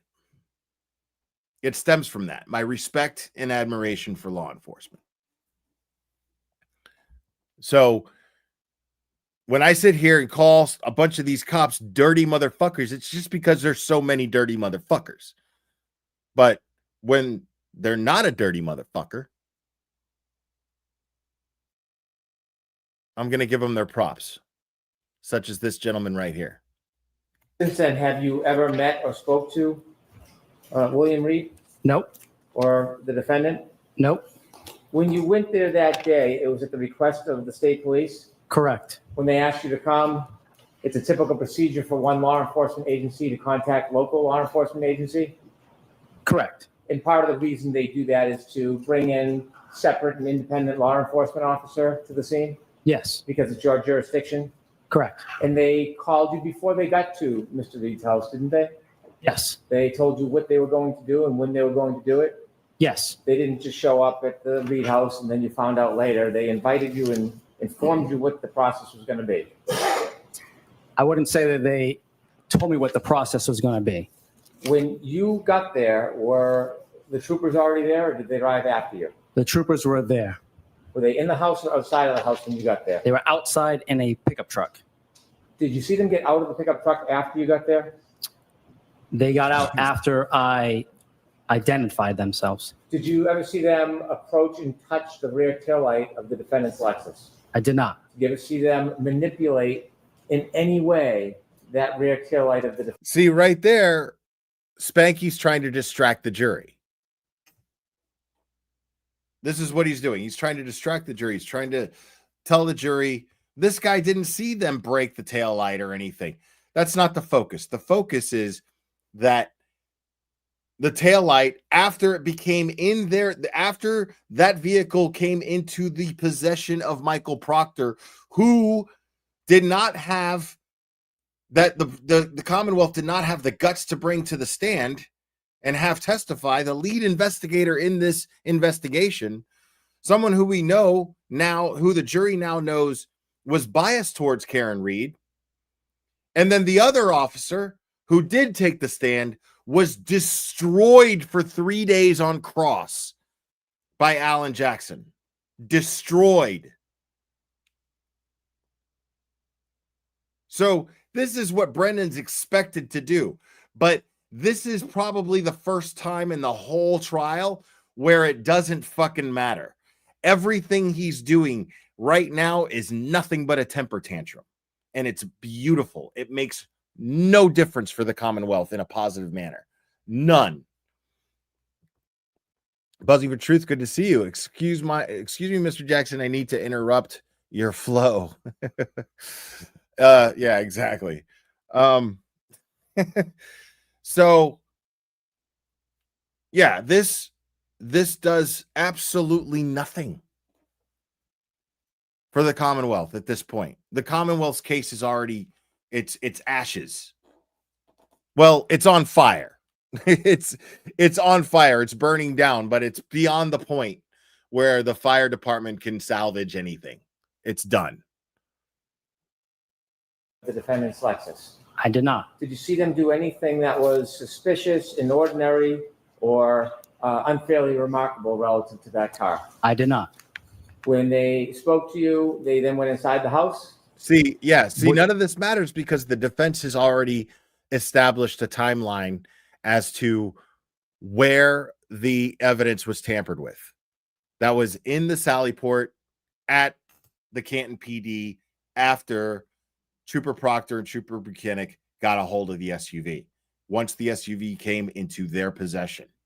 That's all that matters. The Turtle, thank you so much. To clarify to your subs, I am nor not claimed to be Aiden Carney or Peter Tragos.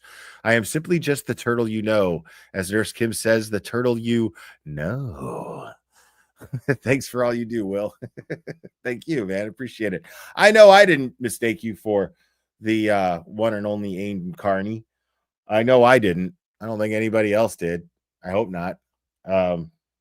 We figured it was just kind of a tribute handle. I get it. What do you mean by spoke to me? After they introduced you introduced yourself to them, they went into the Reed house, Yes. and then they came out.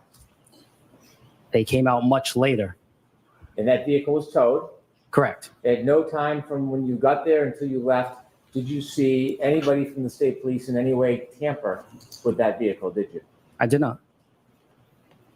When the vehicle was towed, do you know how long it took to take the vehicle from Dighton back to Canton? Oh, how long? Yes. I do not. You didn't escort it back. I did not. You had an opportunity to write a report in this case, didn't you? I did. And when you did, you had an opportunity to describe the damage to that taillight in any way you wanted to. I did. You could have gone into detail about. I love this. I love this. This is the part I caught, and I tweeted about it. Size of the damage. I could have. You could have gone into detail about the shape of the damage. I could have. You could have gone into detail about the width of the damage. I could have. You could have taken photographs of the damage if you wanted to. I could have. In fact, there was no limitation on what you could have written in your report regarding the damage, was there? No. You write reports regularly, don't you? I do. You're trained at the academy. It's the best way to memorialize events. Correct. Because in time, the memory is not always as good later on than it is. homie. Correct. What might be important or remarkable later might not be remarkable at the time you're making the observation. Correct. So you're taught at the academy to use as much detail as you can so that you can have an accurate memory later on. I love this. Correct. Because oftentimes, well, you respond to a number of different events and incidents, don't you? I do. You write a lot of reports. Not necessarily now in this position that I'm in, but. Did you at the time? At the time, correct. Yeah. And so it's sometimes difficult to remember the details of all events, and you use the report to refresh your memory. Correct. When you wrote your report, and you could have put as much detail as you wanted, is it fair to say you only wrote one single line about the damage to the car? Correct. The vehicle had damage to the right rear taillight. That's what I wrote. Fair to say you didn't document that it was the size of a dollar bill. You didn't say that, did you? No. Or that it was 3 to 6 inches. You didn't mention that, did you? No. You didn't mention the placement of where the damage was. To an extent, I did the right rear tail light. Right rear taillight. You didn't indicate if it was on the side or on the back. I did not. You didn't provide any other details of the description when your memory was probably at its best. True? True. And would you agree that your memory that day was probably much more accurate than it is today? I would not. When you wrote the report, did you ever you. have an opportunity to write a supplement report if you wanted to give more detail? I guess I could. You didn't. I did. Inevitably, you were What's a up, Lauren? witness at Dave. trial.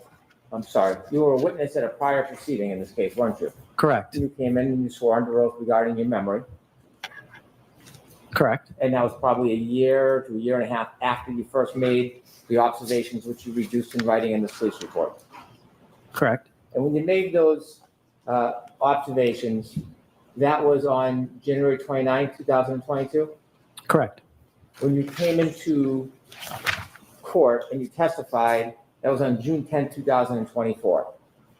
If that was the date. You were asked questions to use your best memory to describe the damage to that taillight last time you swore under oath to tell the truth, weren't you? I don't think I was asked that. But were you asked about to describe the best you could the damage to that right rear taillight last time you were in court on June 10th, 2024?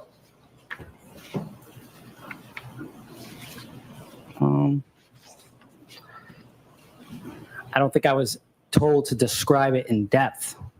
Will you ask questions about the damage to that rear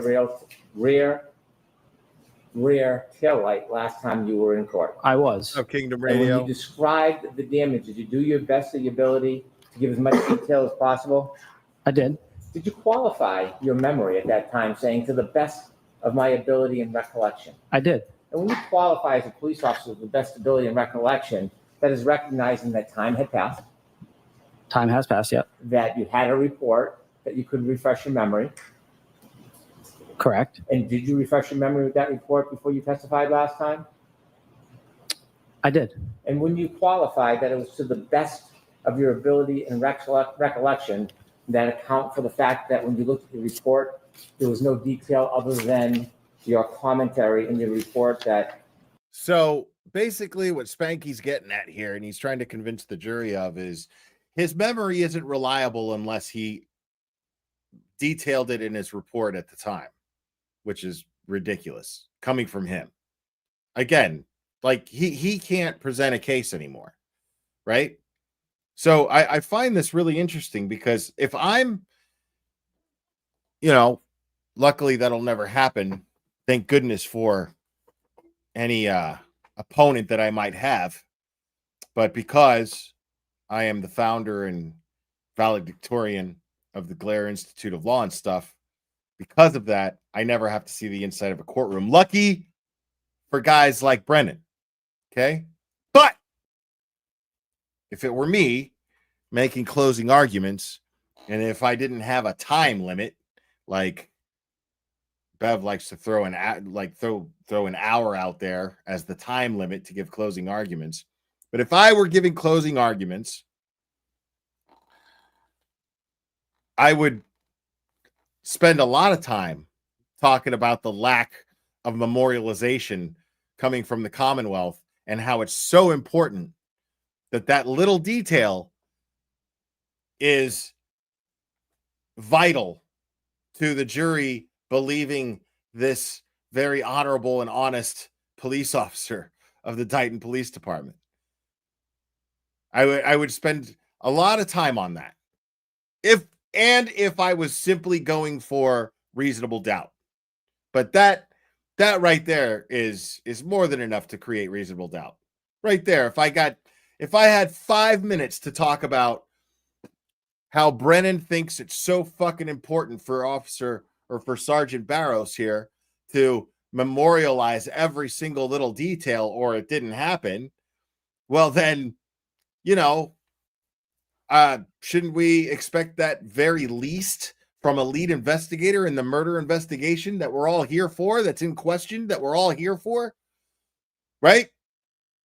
Shouldn't he expect that from Michael Proctor, who he didn't have the balls to call to the stand, partly for that reason?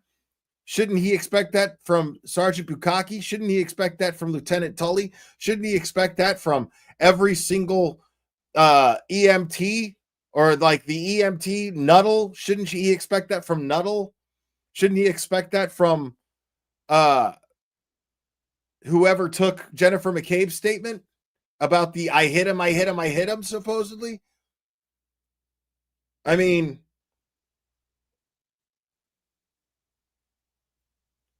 so again, Brennan's lucky that the prestigious Law Institute, Blair Institute of Law and stuff, the prestigious, is so prestigious that its graduates never have to see the inside of a courtroom. We leave that to the peons. We leave that to the we leave the garbage for the garbage men. Okay? Just saying. The vehicle had damage to the right rear taillight. Correct. And so when you qualified, you were considering human factors like time had passed. Correct. That your report was respectfully scant. Correct. But you had heard a lot about this case since that point, hadn't you? Correct.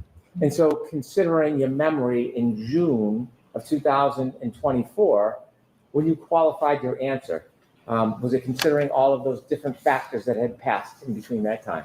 Can you rephrase that? Yes. When you decided to qualify your answer and you said to the best ability and recollection, and then you went on to describe what you remember from the break of the taillight, is the reason why you used that qualification to the best ability and recollection, is it because of those human factors that had passed? I would suppose so. And sir, since the time you came into court on June 10, 2024, have you spoken to anybody from the defense about this case? Yes. How many times have you spoken to somebody How many times from the defense about this case after you gave your testimony on June 10, 2024? Once. Where did you speak? Who did you speak to? Attorney Jackson. Did you speak to him in person or on the phone? In person. Okay, don't. Okay.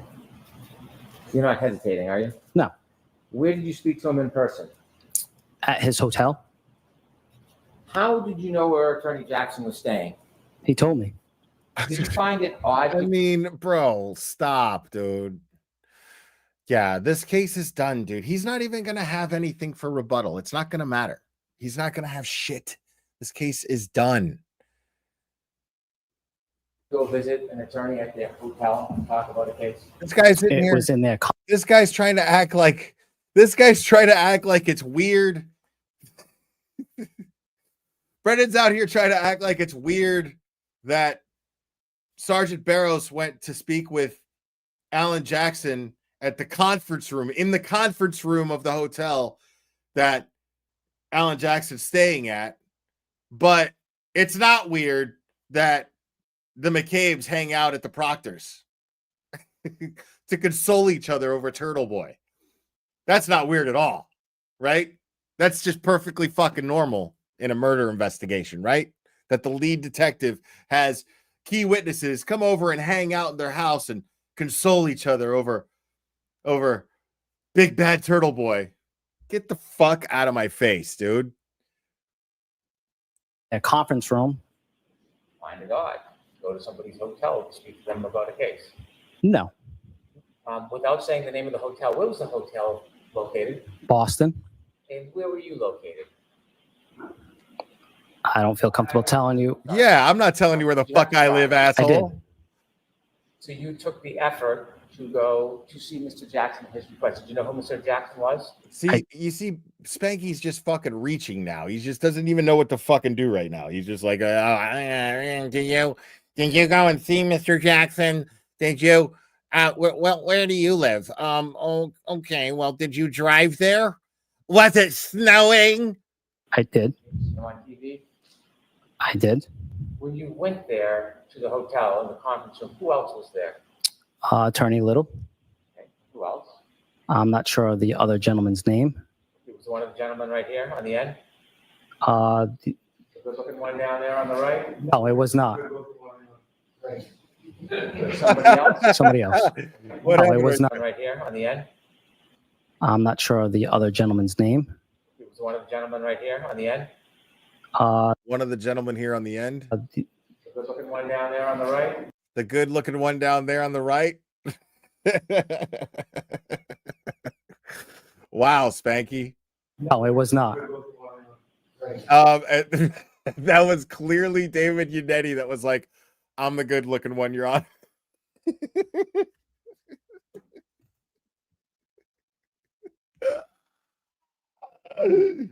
Fucking fantastic, dude. I fucking love Yannetti, bro. I fucking love him, bro. Somebody else? Somebody else. Is there anybody else there? No. When you were in that conference room, were you shown your police report? No. Were you shown your testimony from last time you came to the court? No. The photograph of the vehicle in the Sally Port, or the vehicle with the missing glass, were you shown that? No. Had you ever seen that photo before? Of course. And you saw it at the last event you testified at, right? Correct. And when you were shown that photo during your prior testimony, you never, ever ever suggested that that was in any way different than what you had seen in Dayton? Nobody asked me that. Yeah, You bro. were asked to describe the damage, and you were shown that photograph. You never, ever suggested that there was a difference in the damage as you see it in that photo compared to what you remember, did you? I don't think anybody asked me to describe that. Nobody Did you did. ever make a Nobody note or say did. anything that is dissimilar to See, what that's what's awesome is that's another reason why him freely giving that information up when he was on the stand and he was being direct examined by Adam Lally. When he was sitting on the stand, he offered that information freely. And now he can sit here and go, nobody asked me all that. Because Lally panicked. He didn't know what to do. He had no choice but to act like it was never said. Except go, Your Honor, I asked that be stricken from the record. But that would have looked bad to the jury. That would have looked real bad to the jury. Yeah, Spanky was just trying to be funny there. He was trying to be cute because he's got nothing else. He's got nothing to do but try to be cute. But the problem is nobody thinks a rat is fucking cute, dude. Nobody listening to you do this and make this face when you're talking.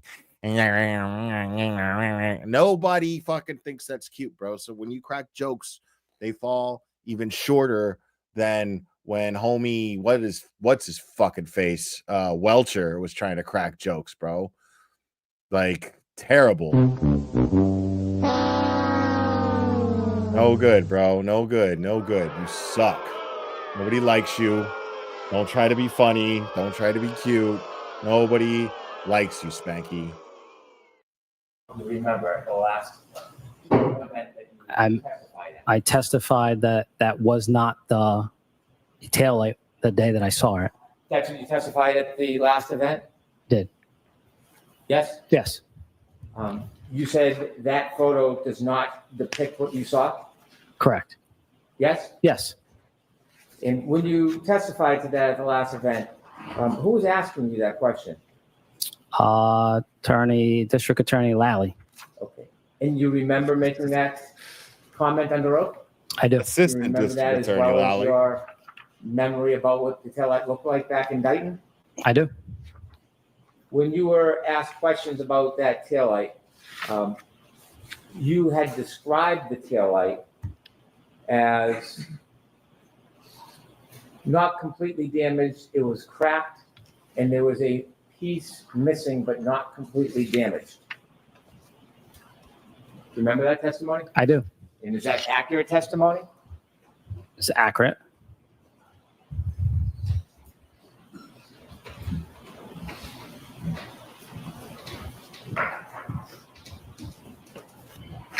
So in your memory, in June 10, 2024, was that vehicle's rear taillight had a piece missing, correct? Correct.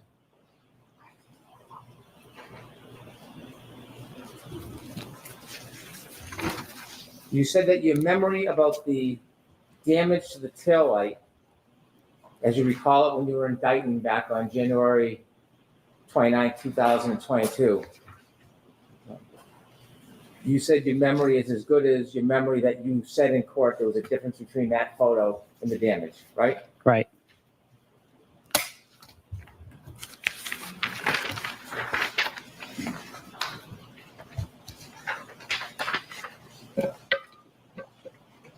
Have you ever read your testimony from your last proceeding? Never. But you have a specific memory of discussing that specific photograph? Yes? Yes.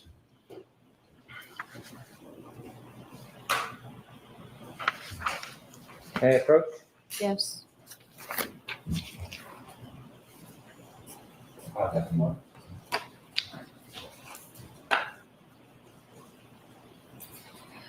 I'm going to show you your transcript of sworn testimony on June 10, 2024.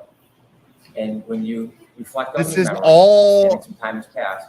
This is all bullshit. Look, Barros is like, okay, man, like, what the fuck do you think I'm doing here, dude? Like, I know what the fuck I said. I know what I said, dude. Like, I'm right here, bro. We already went over that.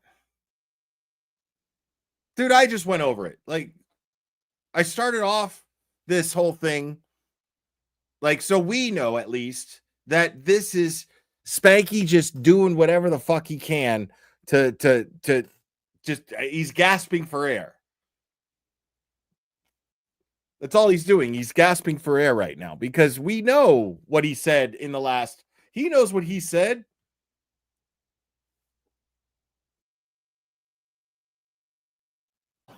You've testified that the memory of distinguishing that photo. I'm gonna show you the transcript of the last trial and the memory of the last photo. Dude, shut the fuck up. What a waste of time. Is reflected in your testimony, right? Yes. So ask the question differently. Okay.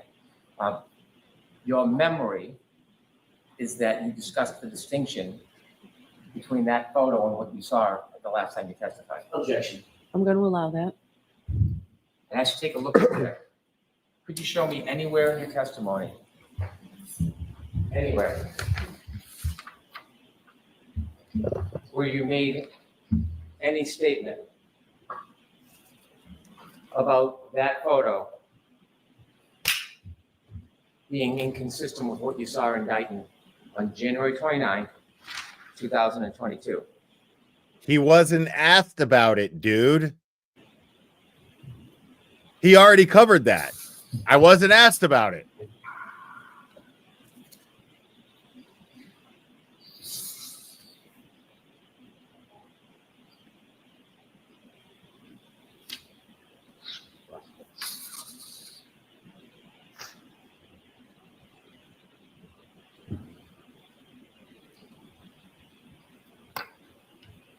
That's like $5,000 in taxpayer money gone right now while he's looking at those things.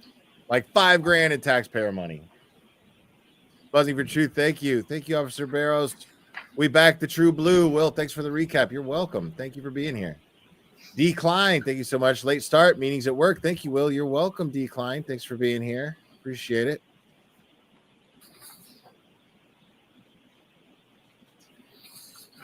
Bro, look, dude, just one fucking, it's another $1,000 right there. Another $1,000 that cost the Massachusetts taxpayer right there. Yes. Another G. I can put it back on. Thank you.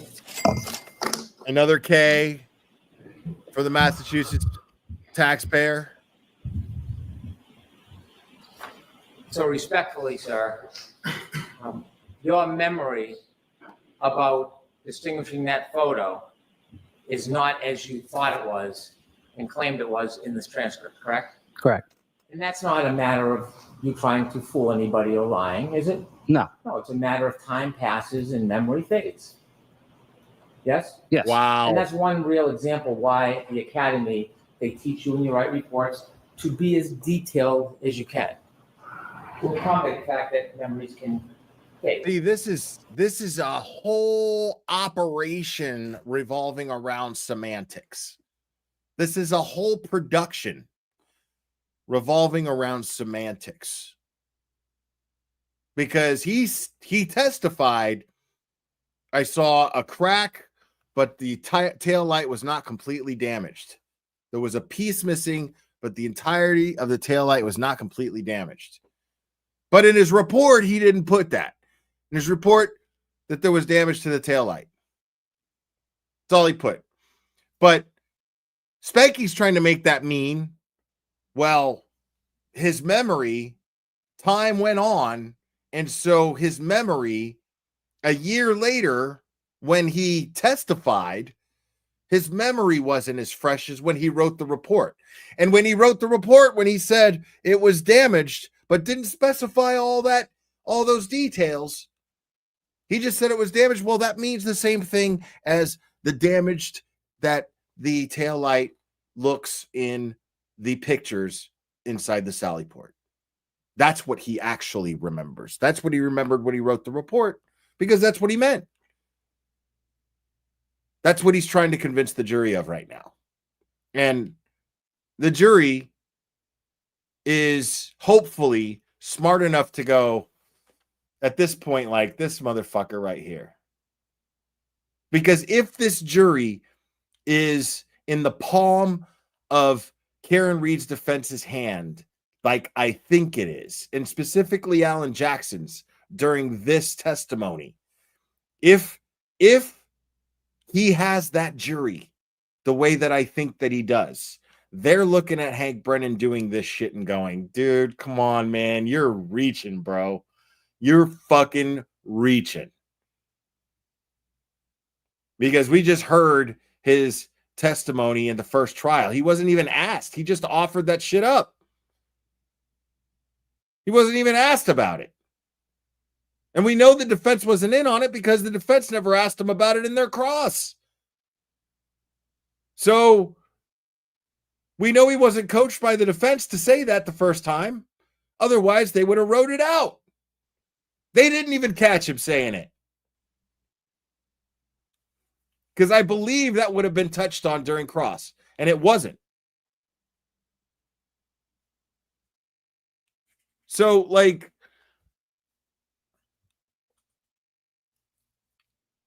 I mean, how? There's no way that Brennan thinks that. I mean, it's his job to try. It's his job to try, but there's just no way that this jury thinks that Brennan isn't just trying to play fucking hide the ball here. Shannon, the liar you know. Thank you so much. Will, Barros is the kind of cops we need. Agreed. Yes, thank you so much. Man, dude, I'm trying to tell you right now, man, like, this jury is not falling for this shit. There's just no way.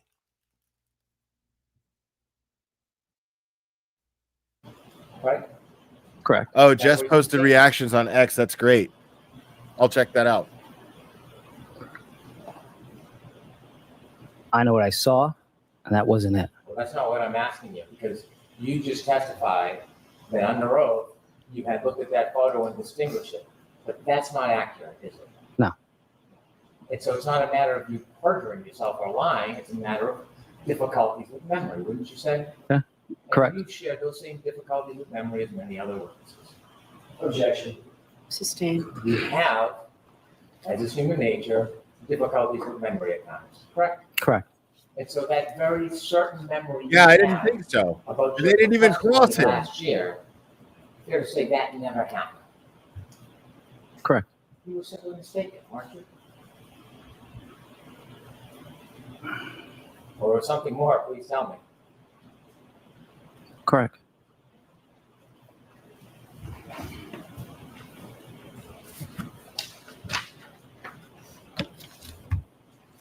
When you met with the attorneys in Boston, what'd you talk about?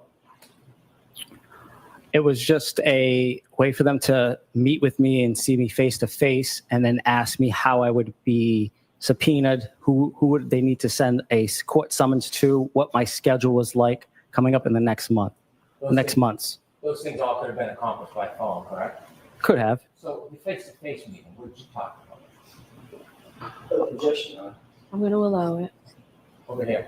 What did you talk about? Excuse me. So that, okay. Over here. Yeah, I mean, how long is this fucking sham going to go on? Like, so he's trying to discredit his memory.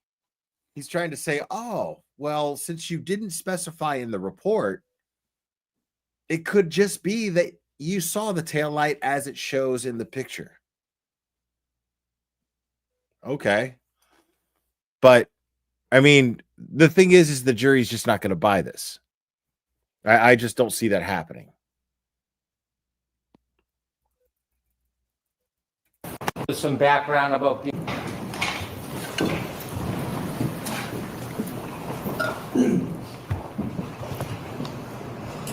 You told us there was some background about being subpoenaed and time. Substantively, what did you talk about with the attorneys when we met them at their hotel conference? Other than that, They didn't go over my testimony. We just spoke about that I said that the taillight was not completely damaged. Okay. Did you get into any detail about the conversation about your testimony today? No. When did you meet with them? I don't have the date. Last year, this year? I don't have the date. I don't recall the date. I'm not looking for a date, just the general year frame. Last year, this year? Probably we're in June. Early in this year. Are you having some difficulty with memory about that as well? On a certain date, yes. Not a certain date. Was it this year probably, or do you think you met them this year? This year. Do you know what month you met them this year? I wouldn't know the month. Certainly you talked about this issue with the taillight, didn't you? Yes. When you talk about the issue with the taillight, did anybody from the defense offer you any opinions or information? No. Did they ask No. you questions about it? No. No. So you went to a meeting in a Boston hotel in a conference room, and nobody talked about the taillight? Objection. I'm going to allow it. Sir, I'll ask you another question instead.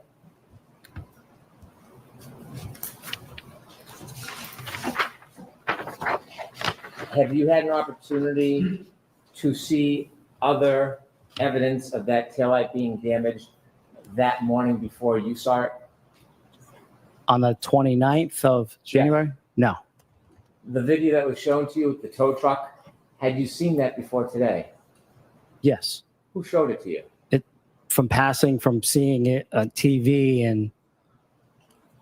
Was it shown to you during your conference room meeting at the hotel? It was not.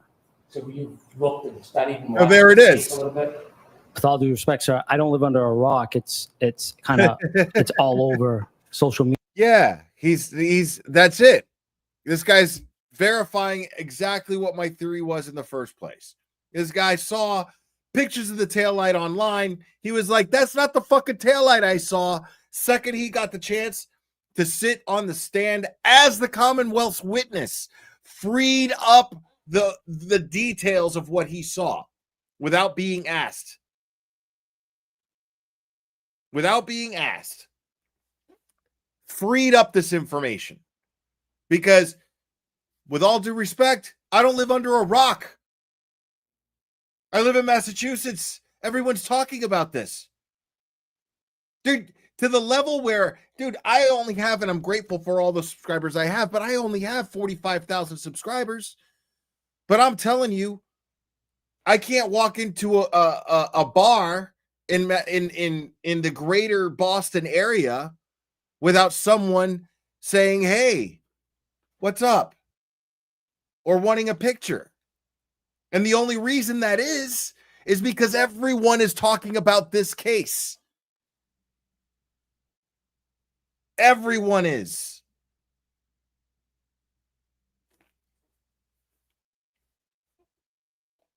Like, how do you expect this guy, as a police officer, as an honest cop who was there that day, and everybody's talking about this case, dude? Like, it's wild. Everyone, dude, I talk to people at connecting flights in different airports in parts of the country, New York, Atlanta. People are fucking talking about this.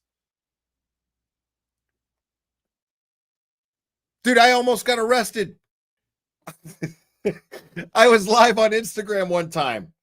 I was live on Instagram and I was ranting, sitting at the bar, and I was ranting at a connecting flight in New York.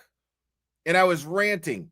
And the bartender lady, who wasn't even really a bartender, pissed me off. I have to like order through my phone and shit my drink, and then they bring it, and then she has the nerve to be like, you're disturbing the people around you, sir. And I was just like, no, I'm not.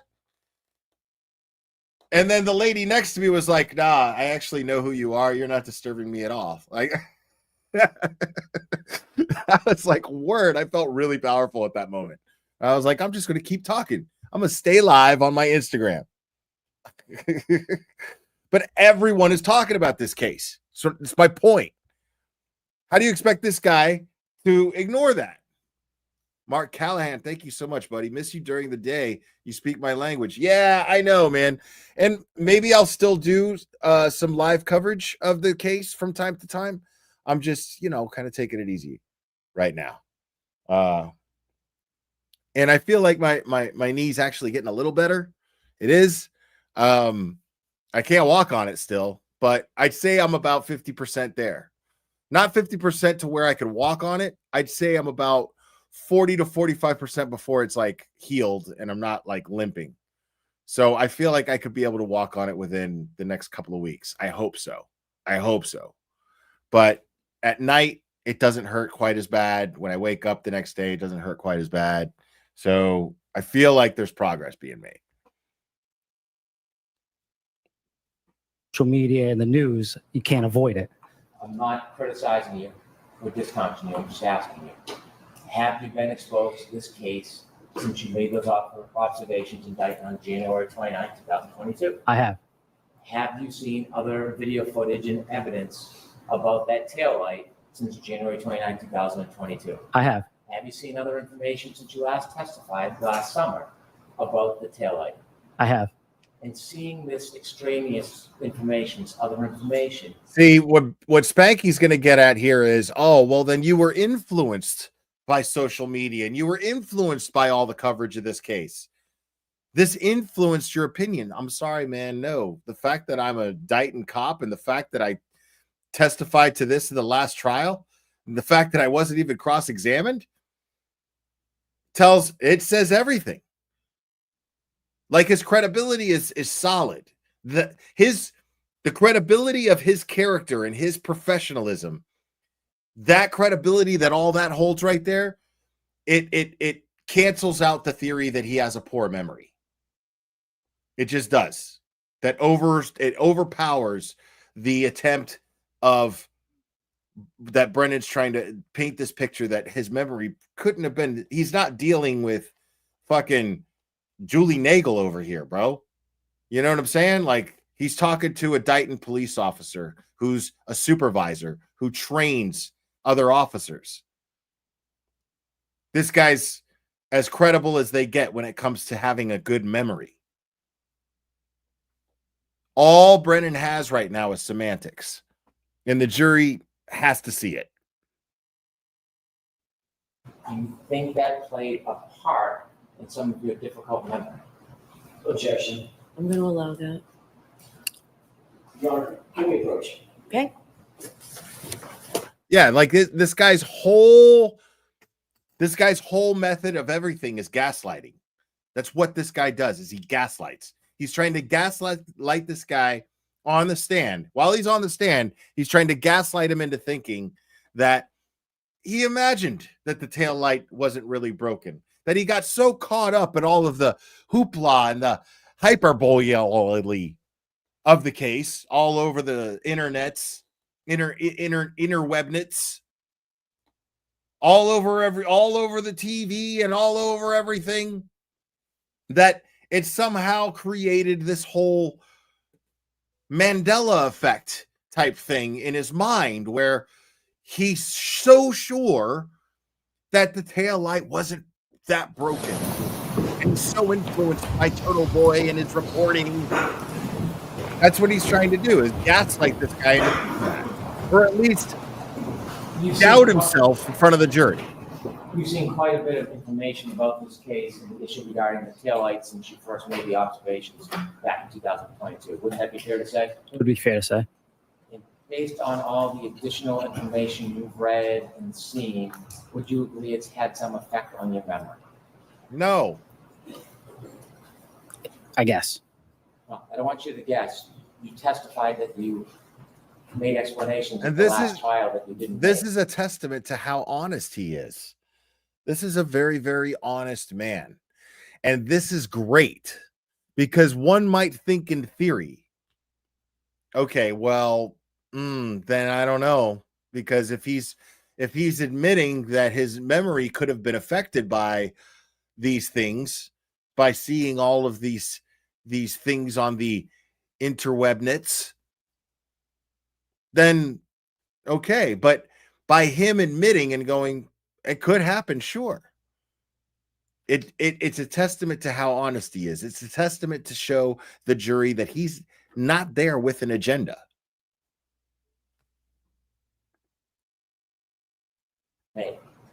Right? Correct. You had a memory as you testified in direct examination on the road, and you tried your best about things that just didn't happen, right? Right. Would you agree that you have some difficulty with your memory? I'd agree. I want to show you some evidence of that taillight before you had a chance to see it in Dayton. If we could have the ring video at 5:07:58, please.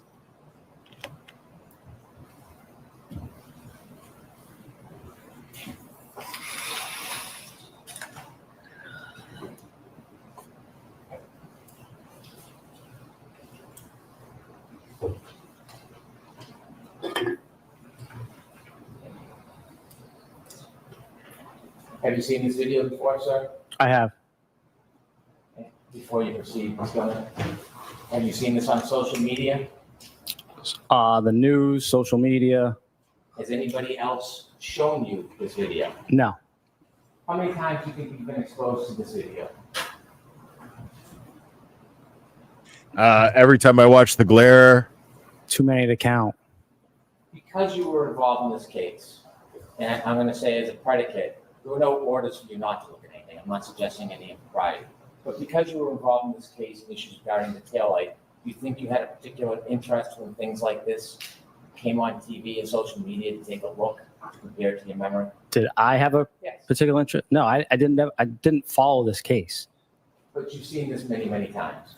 because of what is out there on social media and the news. I understand. Who's playing this, please?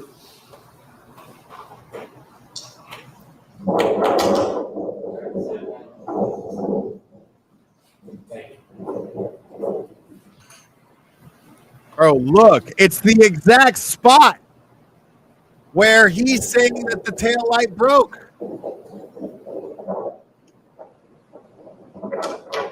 No other part of the tail light would have broken.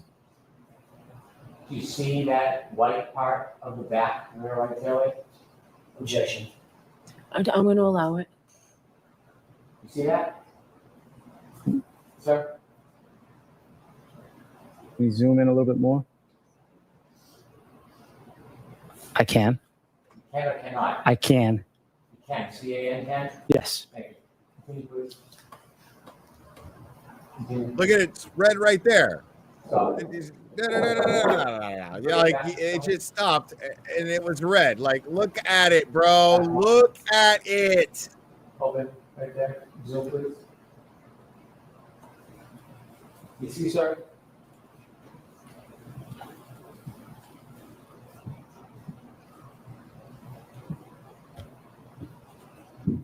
Sir? I can see that.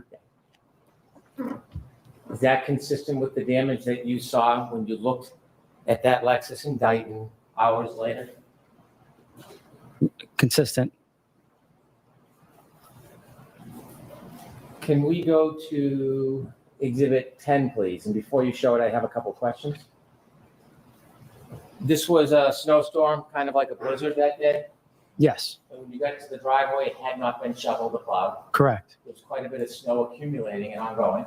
Yes. And there was snow coming. Why is everyone asking me to bring Betero on? Like, you think I have like a fucking Betero bat signal? Like, is he asking to come on somewhere that I'm not aware of? Then sure, he's always welcome up here, but I'm not. What? That's not how it works, dude. The man's a lawyer with a family, dude. You don't just like go, hey, dude, want to hop on? Doesn't work that way. Dude's got a life. Some other time, guys, but thank you. I appreciate the suggestion. Coming down on top of everything, the ground, the streets, the cars, correct? Correct. And snow was accumulating, did you notice, on cars and packing onto cars? Yes. When you looked at this house, when you looked at the defendant's Lexus in Dayton, you didn't go over and scoop out any of the snow that was in that broken taillight, did you? I did not. You You didn't try to remove any snow off it or that was accumulated inside of it. I did not. And the snow there was snow packed on that car, wasn't there? There was. There was snow packed around the light, wasn't it? There was. And would you agree with the snow, since you didn't tamper with it or try to remove anything, that could impede your ability to accurately observe the depth of the damage? Would you agree with that? I would. If we could have Exhibit 10, please.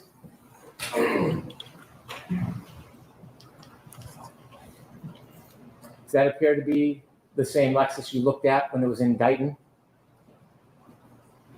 And it's a far view, so I don't want you to guess. If you're not sure, you can tell me. I wouldn't be able to tell you. I can't. Exhibit 11, please. Can you take a look to the right? You see that right tail light, the white part? Dude, I can. fucking Missing. Yes? stop it right now with that bullshit. Looks like snow is packed on it. Does it look like there's a red tail light there? Does not. This is before you saw the car in Dayton. Do you know that, or you wouldn't know that? That doesn't look like the Reed's driveway.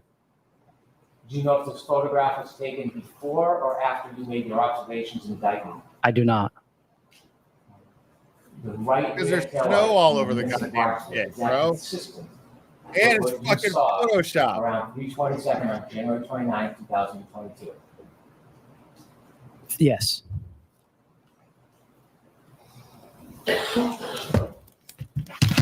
There's no further questions. Okay, lights on, please, Mr. Jackson. Thank you, Your Honor. I'll be brief. I'll be brief. That means I'm going to come in and clean this bullshit up real quick. Sergeant,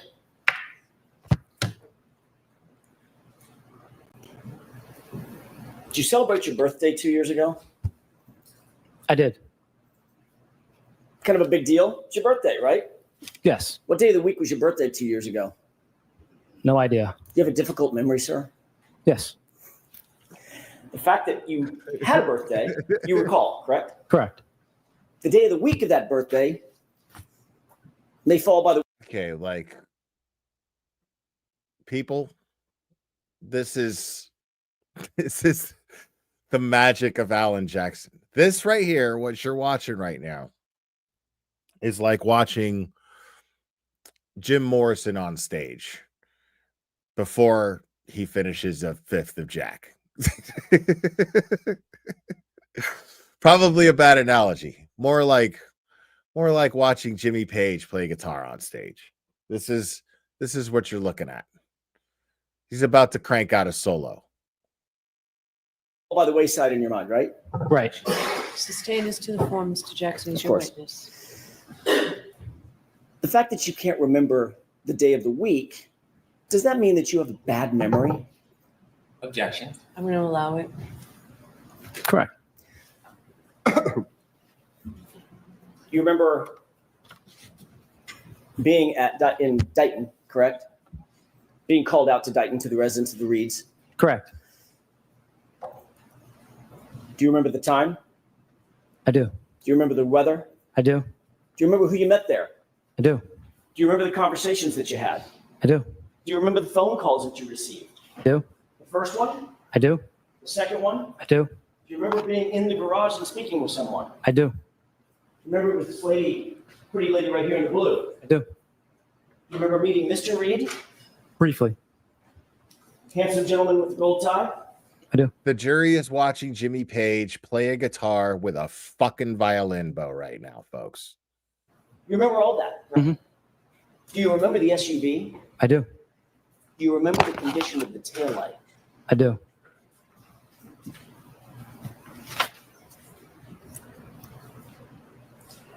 You were asked whether or not you saw Trooper Proctor in any way manipulate that right rear taillight while it was out at Dayton while you were there, correct? Correct. You said no. Honestly, I never saw him touch it, right? Correct. Were you in the Sally Port in Canton PD? I'm sorry, in Canton, in the Sally Port at the police station I wasn't. at 5:30 p.m.? Objection. Sustain. At any point, did you ever go to the Sally Port Thank you, bottom of at the Canton Charles PD River. that day? God I damn, did that's not. a dark handle. Do you have any idea what did or didn't happen inside the Sally Port? Objection. Sustain. You were asked by Mr. Brennan, you could have taken photos had you wanted to, correct? Correct. And certainly you could have, right? Correct. Was that your vehicle that was being seized? Hey, listen. You were simply Hey, there to assist listen. another officer. I don't need any more guitar player analogies, okay? I already nailed it. Okay? No more. Got it? Jeez. The form, Mr. Jackson. Of course.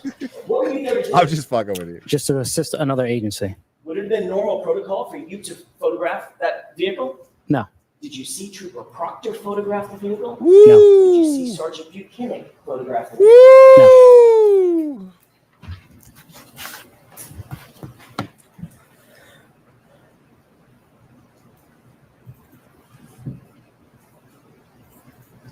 By the way, you and I did meet once before, correct? Correct. Was that before or after you testified last year at another hearing? After. And you were called by whom last year at the other hearing? The defense or the Commonwealth? The Commonwealth. You testified for them? Correct. So that's stricken. It's beyond the scope. Oh, it's beyond the scope, but get the fuck Did- out of here. The Commonwealth ever contact you after your testimony at the hearing last year? They did not. Did they ever call you on the telephone? After?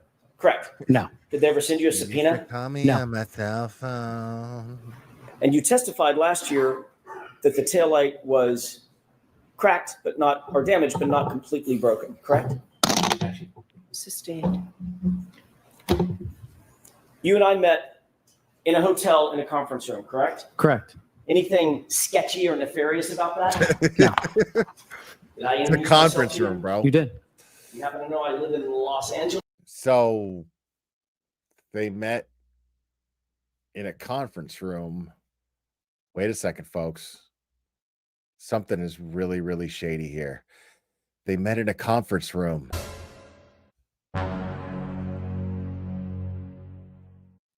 To do what? To have a conference.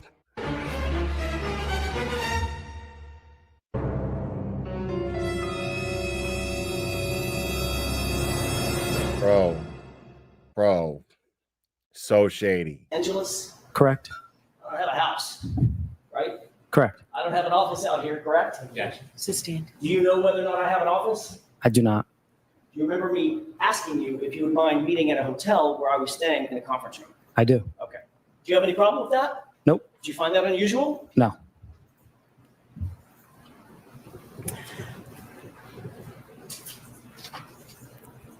Did you and I ever speak, ever, before your testimony last year? No. Did I ever tell you how I wanted you to testify? No. Did I ever tell you what to say? No.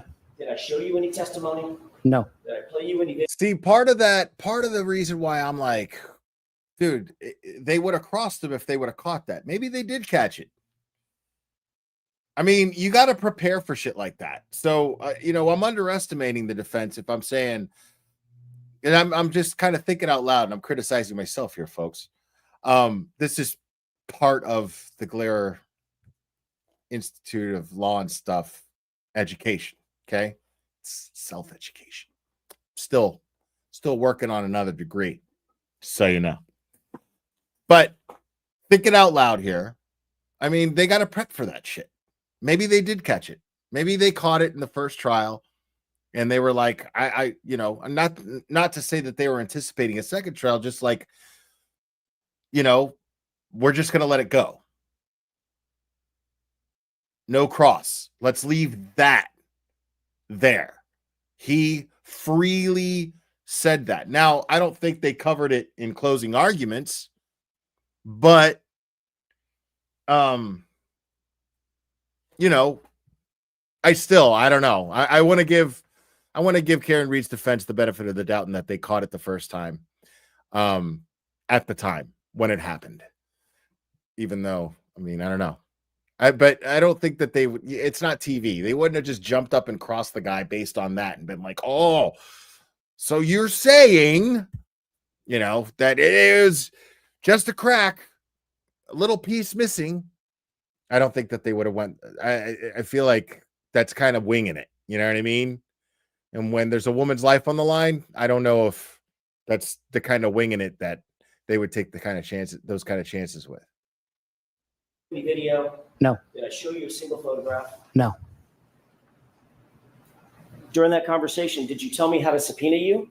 I did. Did you tell me where the subpoena should be directed? I did. Did you tell me your vacation schedule? I did. Did you tell me your availability and willingness to testify? I did.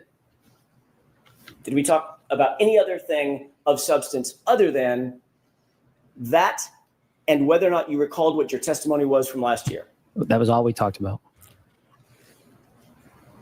Fuck yeah, bro. I could just hear Robert Plant fucking.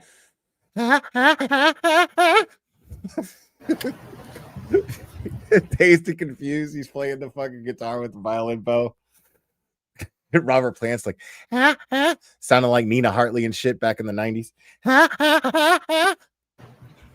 As you sit here, Sergeant Barros, do you have any difficulty Push. what the condition of that taillight was on January 29th, 2022, at about 3 or 4 you saw the vehicle? Any No. difficulty whatsoever? No. You remember the condition of that taillight? I do. Was the condition of that taillight the same as the photo that I showed you on my direct examination? No. Thank you. That's all. You would agree that your memory has changed since last time you testified in this Bro, courthouse. stop Yes. it, dude. Just knock In it the off photo I showed you, already. the close-up with the missing right rear taillight. Is that You would consistent with your agree. memory of what you saw in Dayton on You would January agree 29th, that your 2022? memory. Objection. I'm going to allow it. It was opened That's up. not evidence. It was opened up. Is it consistent with what you saw on January 29th, 2022? It is. Thank you. All If right, you know, you Sergeant, know, you are Norman. all set. sir. Thank you. Sergeant, you are all set. All right, so jurors, I know I need to talk to the lawyers about a couple of things, so this seems like a good spot to just send you home. Yeah, well, is there anything else? Let's see. Two, I have not had a chance to read yet, maybe more. Commonwealth's motion for reciprocal discovery, and then the defendant put in writing about the discovery from Aperture. I've not had a chance to read the prosecutor's opposition. I'd like to do all that before I hear you on that. But the only one that I did read is the reciprocal discovery. Ms. Gianetti, are you examining both Brian Loughran and Karina Kolakithis? Yes, and there are 3 issues that I believe we should dispatch with today. All right, so why don't you, sure, I have time. I just don't know what you're talking about. Sure.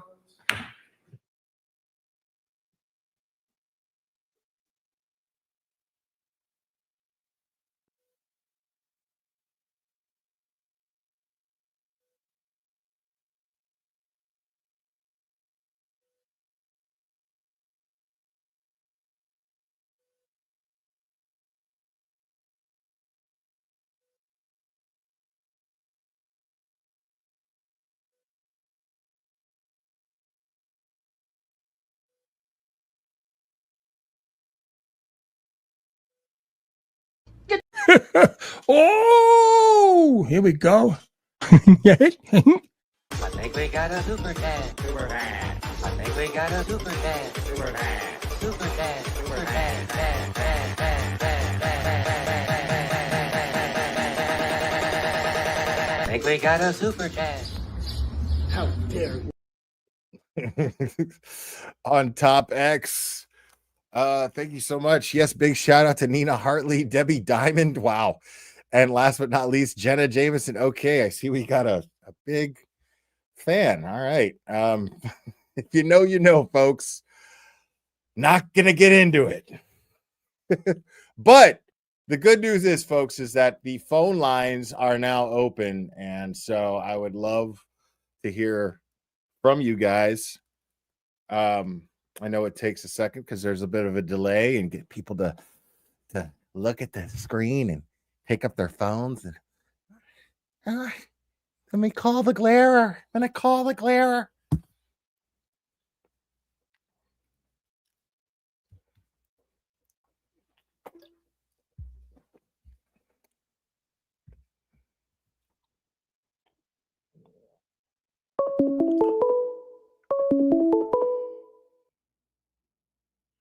from? Liz. You're on. Who am I speaking with? It's Liz. How are you? Hey, Liz, 88. How we doing? It's always Good. good to hear from you. How are you? Thanks. I'm good, thanks. I wrote a few questions down because I always forget. All right, I wanted to ask you. You wrote a can few they- questions down? Oh my Yeah, God, dude. Is this because, going to take all day? No. What, They're very Liz? quick. They're very Oh quick, my but I God, always Liz. get all questions when I call and I don't know what I'm saying. Okay, I'm gonna write these down. Okay. All right. When can they object during opening and closing arguments? I'm really glad you asked that. I No, may be stupid, but I'm like, no, I want to know. no, I don't think you can. I think now, although I'd have to Especially during reference, opening. they can. See, this is part of the this is part of the Glare Institute of Law and stuff, is that you have many professors who are in the chat saying that yes, you can actually. So Oh, okay. yeah. Okay. All right. And what is a false memory? What is a false memory? Yeah. Well, so you know how that girl, yeah. Let's find out. Hold on. I wrote next to that, Google this, don't ask, so I don't look like an idiot, but I never did. A false memory is a recollection of an event that either did not happen or was experienced differently than remembered. Okay. So it's exactly what it sounds like. All right. Yeah, I did Google that, so I shouldn't have asked that. All right. What is a missing witness? What do you mean they're missing? A missing what does that mean? Yeah, because they were talking about missing witnesses, like Higgins was a missing witness or something like that, or will Higgins end up being a missing witness? And I've heard it a few times. I'm like, what the heck is that? I haven't heard. I don't know. Yeah, I don't know. Missing witness. I don't know. I feel like it depends on the context. But okay. Yeah, I don't know. They just said missing from the trial, like Proctor. Yeah, no. People, like they said, someone had said, I wonder if the defense is going to call Brian Higgins, and they said he'd probably end up being a missing witness. And I'm like, oh, what does that mean? Oh, okay. Yeah, I don't know. Yeah, and I've heard it a few times. All right, so one last question. Okay. Is perjury the same as impeachment? No. Perjury is not the same as impeachment, I don't think. Of course not. Perjury is when you lie under oath. Right. But if you impeachment is an action you take against a witness. On what grounds, I couldn't answer, but I thought when you impeach a witness, it was because they lied. I'd say that's one of the reasons that you can impeach a witness. But yeah, impeaching a witness is an action taken against a witness who I guess breaks the rules in some way, shape, or form. And I would assume that perjury would fall under one of those rules that you break. Okay. So it's breaking rules. All right. Okay. Well, are you writing this down? Are you jotting this down? No. I'm going to try and remember it. I know it's goofy, but I like every time. All joking aside, like these are questions you need to ask an attorney, or at least somebody who works for an attorney. All right. Well, so they weren't bad questions after all. I don't look like not at all. Just no. I but you managed to make me look like one. So thank you, Liz. No. You're my favorite lawyer, so I said, no. Well, no. You should definitely ask somebody who actually knows these things. No, you actually answered them, but I know a lot of people want to call in, so I don't want to keep you. And I just didn't, I wanted to have what I was going to say done so other people could call in, because I don't want to be a phone hog. No, you're good, Liz. We love you. Thank you for calling. No, all right. You have a good night, and thank you. We miss you in the morning, but it is something to look forward to have you in the afternoon too, because then I I'll can. do some live streaming of the trial here and there. We'll see. But Yeah. All right. Cool. all All right. right. Thank you so much, Will. Keep up Thank- the good work. You're awesome. Thanks, You're Liz. awesome. You're All awesome. right. Bye, honey. Bye-bye. Bye-bye.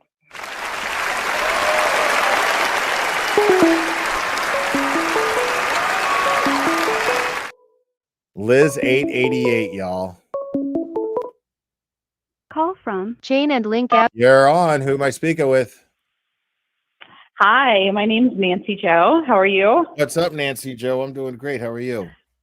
I'm doing good. I can't believe I got through. I'm very excited. I don't know if anyone answered this because I can't listen and call at the same time, but the missing witness thing is a request for a jury instruction by the defense for the judge to give an instruction that the prosecution didn't call an important witness. Okay. But anyway, that makes sense. So that's a but that's not request the reason by I called. that's a request by the defense or whatever.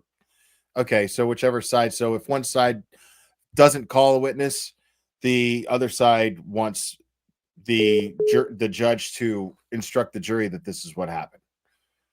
Yes. Got Yeah. And I think Mark Barros said on Young Jerks that she's probably not going to grant it, but that's what it is. But anyway, that's not why I I don't see called. why she would.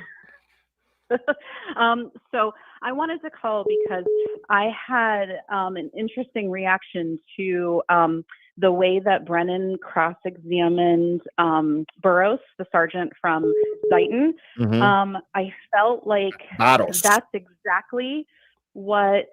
Barros, don't say Barros because you're calling him a donkey. Don't do that. Oh, It's sorry. Barros. Tell me how to say it. Sorry. Barros. Barros. Barros. Okay. Barros. Barros. Barros. Barros. Roll the tongue. Barros. Roll the tongue at Nancy Joe. Barros. Barros. Like arroz con pollo, but with a B in front. Barros. But I feel like that level of gaslighting to make him change his memory or take one a little bad piece of his testimony and make him feel like he completely misremembered something. I feel like that's exactly what happened to Dever. Like, I feel like Dever was in a room with a bunch of Brennans, and it was not actual Brennan. Yes, you know what I mean? so Like a that bunch she's of not. sergeants. I see what you're getting at. So she's not committing perjury if she says they told me to say this. They're just sitting there gaslighting, going, "You didn't actually remember that way, did you? You actually probably. I mean, isn't it possible that because how could you have actually seen it if you had already been off the clock and you had already left? You couldn't have seen it, could you have? Right? Yeah, but she could have seen it when she came back. When did her next shift start? That's my question. Oh, I don't know. You know, so what if she actually did see it, but it was during her next shift the following day or the same day later, you know, because it's clear that she's always up for overtime, right? So because she worked overtime that day. But that's beside the point. I'm going off on a tangent. But my whole thing is like, I feel like what we witnessed on the stand today was exactly the tactic that was used on Dever to get her to change. I mean, her story. That's an interesting theory. Sure. Yeah. Yeah. But that's it. I just wanted to say that because I wanted to tell somebody, and like everybody's so tired of me talking about this case other than you YouTubers. So you're the only, everyone's like, no, I don't know. Don't talk to me. I can't, no more Karen Reed. And I'm like, you don't know, you don't understand. I have to so talk about funny. this. Yeah. Don't end up alienating yourself, man. Like, respect your loved ones. If they're like, yo, like, if they're like, hey, like, listen, we're tired of being held hostage with the name Karen Reed. Okay. Yeah, exactly. We need to eat. Okay. My job's gonna fire me. You've kept me tied up here this whole time, and all you've been talking about is this Karen Reed person. Got it. She's innocent. Can I please go to work? Yeah. That's all I got. I'll let you go. Let some other people talk to you. You're awesome. Thank you for being you. You too. Thank you, Nancy Joe. Bye. Bye.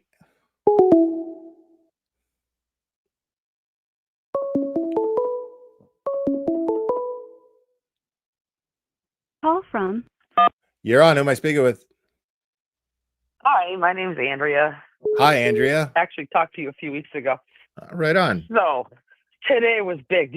So I'm sure you watched this whole thing, but first of all, let's talk about the way Spanky is to Dr. Russell, that poor woman. Oh, I didn't even watch that. I mean, I know how he is with her. So, but He's so mean to her. And the poor lady, like, you can tell she's old. She's tired. She doesn't want to deal with this. Yeah. And he's like, I can't watch that so shit. It's like elderly abuse, and it makes me mad. Like, I can't even watch it. I know. And the way he says, so you're changing your story now? You're calling it a canine? Because you called it a tooth before. Now you're changing it? Trying to make it seem like, our team is changing things. He says, yeah, well, you advocate for her, I suppose, that kind of thing. That really irks me. I think he projects and he gaslights. Like, that's his whole tactic. Like, that's his whole shit. He projects and he gaslights. It's pathetic. It is pathetic. He's grasping to straws, and you can tell it's awful. But, I'm like, it drives, so I'm here going, okay, Spanky, so you're explaining that a couple of pieces of broken tail light cut this guy's arm. Explain how that killed him, because how does he have no bodily injuries besides his head?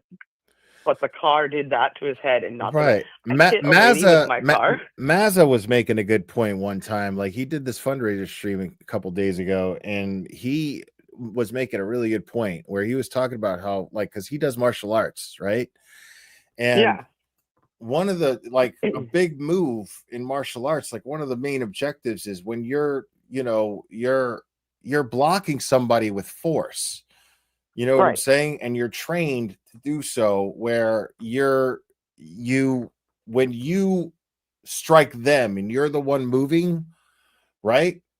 And their arm is coming down at you, like, you can block that and it's not going to cause any damage to you.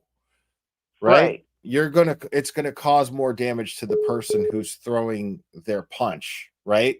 Like, the whole point is to, like, use their force against them, right? So just the lack of likelihood, you know what I'm saying? Like, the likelihood that the tail light being made of polycarbonate being the force behind this breaking, it's just that it's not going to happen. You know what I'm saying? And it would definitely break a bone, Right. So you're gonna, like, this sounds horrible, and it was totally not my fault, but this lady walked in front of my car. I was going 30 miles an hour, maybe a few less even. It was pouring rain. God, bro. She didn't see me at all. It was super tragic. I was, found not at fault and everything. She just walked out behind an SUV and didn't see my car come in. So now I had a small sedan, for crying out loud. This lady was like 55 years old and frail. She didn't die. She didn't have her majority of her injuries were her her body, her hips, her lower extremities. Right. But the thing is, when you hit someone like that, it's like she hit the car and then she went running up. She flew up, like, onto my my car. You know what I mean? So, like, I don't feel like that matches up with him flying across the yard so many feet. But like I said, all bodily the injury. only way he could have is if he caught enough air and flipped over the hood of the car and then ended up in the yard by the flagpole. Right. He backed up. There's no way. You know what I'm saying? And if he doesn't make any sense. If he did do that, like, if first of all, that wouldn't happen. It's an SUV. It's too wide. The only reason you would go over the hood of the car is because the hood generally slopes down. So it's going to have this scoop method where it hits you in your lower extremities and then you go and flip over the top of the car. But it wouldn't, that wouldn't happen. He would have just gotten knocked the same direction that the car was moving. Exactly. It's like a wall hit him, so. And if you just go in a spin, you're not going to spin and then fly and go the opposite direction just because your arm got hit. There's no way. Exactly. And the arm the shoulder is a free moving joint. Like, you're not gonna, Yeah. Your body's not gonna become stiff as a board and propel around as if you were. And there's kind no of- dislocation of the shoulder of being hit at that speed, just in the arm. Exactly. But this tail light broke in 1,000 pieces and attacked his arm like a bunch of fucking bees. And then Exactly. and he ends up Yes. in the opposite direction in which the force of the vehicle would have put him. Like we're Makes trying no to tell a sense. story here that she hit only his arm with the vehicle, not his torso, not his body. Right. And his head has all those injuries, and we're staying real far away from that. But we're going to spend all day talking about how these little pieces of taillight made scratches on his arm because the car killed him. It just doesn't. Well, local. So for me, like, I know these people. I've been pulled over by the state police before. I've seen the local cops, and I see how they are. And it's a power trip always. But like the last thing they thought would happen was that Karen would stand up against all of them. Yeah. And she is. And now That's we're why here. it was such a lazy frame-up job. They thought she'd plead guilty. That's why it was Exactly. so fucking lazy. They But didn't think is that it she would ever get not at all? this involved and have the world's finest on her side. Right. Alessi, Yannetti, Alan Jackson. These guys are incredible. I have never seen anything like it. I watch a lot of this stuff, and these guys are just top tier. And I feel like Spanky's just grasping at straws today. I was watching it today. Yeah, and that's just all he was laughing, doing. like, He was oh, just man, trying to this get is- air. He's just trying Don't to catch even air. bother, Spanky. Don't even bother. This is pathetic. I've is. yet to It's see this later afternoon part. I was at work, so I'm looking forward to catching up on your recap. But I'll let you get on to someone else. I just thought I'd sit here and gripe for a minute with you. Right on. I Is don't know it? where you're at. You're not in Massachusetts, right? I'm not. So is it Andrea or Andrea? Andrea. All Yeah, right, Andrea. it's Andrea now. I'm changing it. All right, have a good one. Bye bye, Andrea. Oh, my other caller hung up on me. I'm gonna take one more.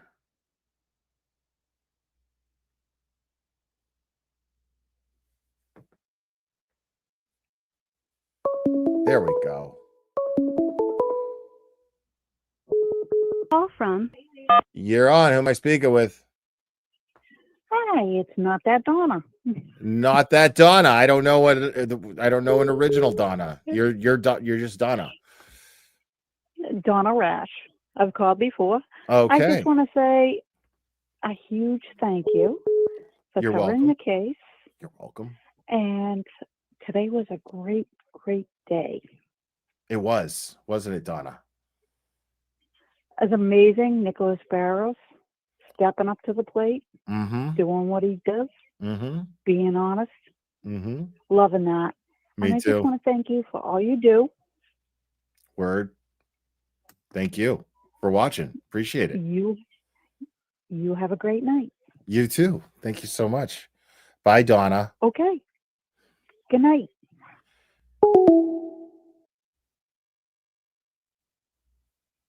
All right, I'll take one more. Judge, I can't let it end like this. Judge, I can't let it end like this. I need one more call.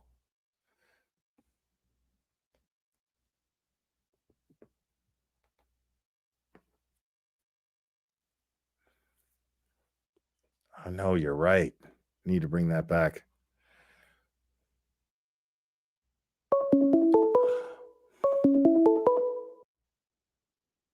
Call from. Pennsylvania Dave. Pennsylvania Dave, what's up, buddy? What's going on, Will? How we doing, man? Oh man, this is unbelievable. It is They had 'em. unbelievable. They had listen. They knew that Barros said that is not the taillight that I saw in that driveway, and he was correct. But then Spanky tried to make him look like you don't remember anything. Yeah. And then he brought up the fact about, well, aren't you taught in the academy to have, fully detailed reports? Where's Sarah's detailed report? Where's Proctor's detailed report? When I hit him, I hit him, I hit him. Where's all the I hit him, I hit him, I hit him's that nobody put in a fucking report? Yeah. And now he's telling this guy, well, you didn't write it down exactly to the detail that it needed to be. Doesn't matter when the prosecution doesn't have it like that. Right. No. Yeah. But now it's a big deal. Yeah. Agreed. Yeah, it's no good. Well, I haven't seen anything yet that says that John O'Keefe was hit by a car so far. If I was the There defense, hasn't been anything because he wasn't hit by a car. If I was Alan Jackson, I would call the 2 crash daddies and I would rest this thing already. There's no reason to go any further. No, there is, because they're doing the third-party culprit defense. So now what they're going to do is they're going to create what they've done so far is they've created motive for a frame up. And right now what they're covering is the reason for the frame. Well, what they've covered so far is the frame up, the reasonable doubt, the frame up, the motive for the frame up. And now what they're going to do when they get into Higgins is the reason for the frame up. So they just haven't gotten there yet. But 2 out of 3, and they're done. They still got to impeach Jen McCabe, too, with no report saying, I hit him. Well, Jen they have McCabe, to close that. They have to close that impeachment right there. I mean, yeah, I don't know as far as impeachment goes. I don't know what they're going to do. But they have to show that not one report says, I hit him. Oh, they have been. They've done that. They've done that. I mean, they've already asked everybody who tried to say where in the report it says that, they confronted Jen McCabe with it too. Said, this is your statement. If that's what it says, then that's what I said, is always her response. You know, you said, I hit him. They asked why it wasn't in any report. She said, you could ask Tully, Proctor, Sarah she's that right. question. I mean, that's the thing, is she's right. That's between them. She doesn't have any say over what's put in the report. So to impeach her for that, I mean, that's a stretch. You know what I mean? Like, we know she's lying. The question is like, can they prove that she's lying? You know, and they have to be able to point out the specific lie that she lied about and prove why they know that she lied and what proves that was a lie. It really doesn't make a difference at this point anymore, because the only one who could prosecute her is the Norfolk County DA's office, and you know that ain't going to happen. Right. Yeah. They're the ones covering for her. For sure. Yeah. Why would they do that? And that Boston chick cop, dude, she just destroyed her whole career. I don't care what anybody says. She's a parking meter lady for the rest of her life. Yeah, I mean, that's what she did to herself. We'll see. I mean, these are the things that we think should happen, but we're not living in that world. We're living in a world of the way things should happen versus the way things are actually going to happen. And I'm glad she did say, though, my job depends on what I say on this stand right here, right now. That just told me everything I needed to know. Yeah. You told the FBI the truth, but in order for you to keep your job, you need to go in there and keep your fucking mouth shut. That's exactly what happened. There's just no way to prove that. You know what I mean? There's just no way to prove it. What matters is what you convince the jury of. And I'm pretty sure they did a great job of convincing the jury that she wasn't truthful. And they did a great job of convincing the jury that Sergeant Barros is trustworthy. Yeah, I know. Hank screwed him on that. He said, when you were showing this photo in the last trial, they never showed him a photo. No. Well, he never pulled up a picture of that tail light. He never showed that to Barros, and the defense didn't even cross him. No, but he didn't. Yeah, he never said that he did show him the picture. That was the point. He was trying to point out the fact that he didn't look at a picture at the last trial. So therefore, his memory was going to be hazy. That was all part of him building up the bad memory thing. Yeah, but Spanky specifically said when you were shown this photo in the last trial, they never showed him that photo. Right. No, but he never said that he showed him the photo in the last trial. Yeah, he did say that. He said, I don't remember seeing that. Okay. I don't know. Well, yeah, I don't remember that. Crazier and crazier. I mean, the only thing that I see is their star witness Welcher said, we don't even know where he was standing when he was hit. You don't even know where he was standing. Right. I mean, there's nothing in the Commonwealth's case that proved or beyond a even, reasonable doubt. or even began to prove beyond a reasonable doubt that Karen Reed was even struck by a vehicle. So it doesn't even matter. But Who else would you put on besides the Crash Daddies?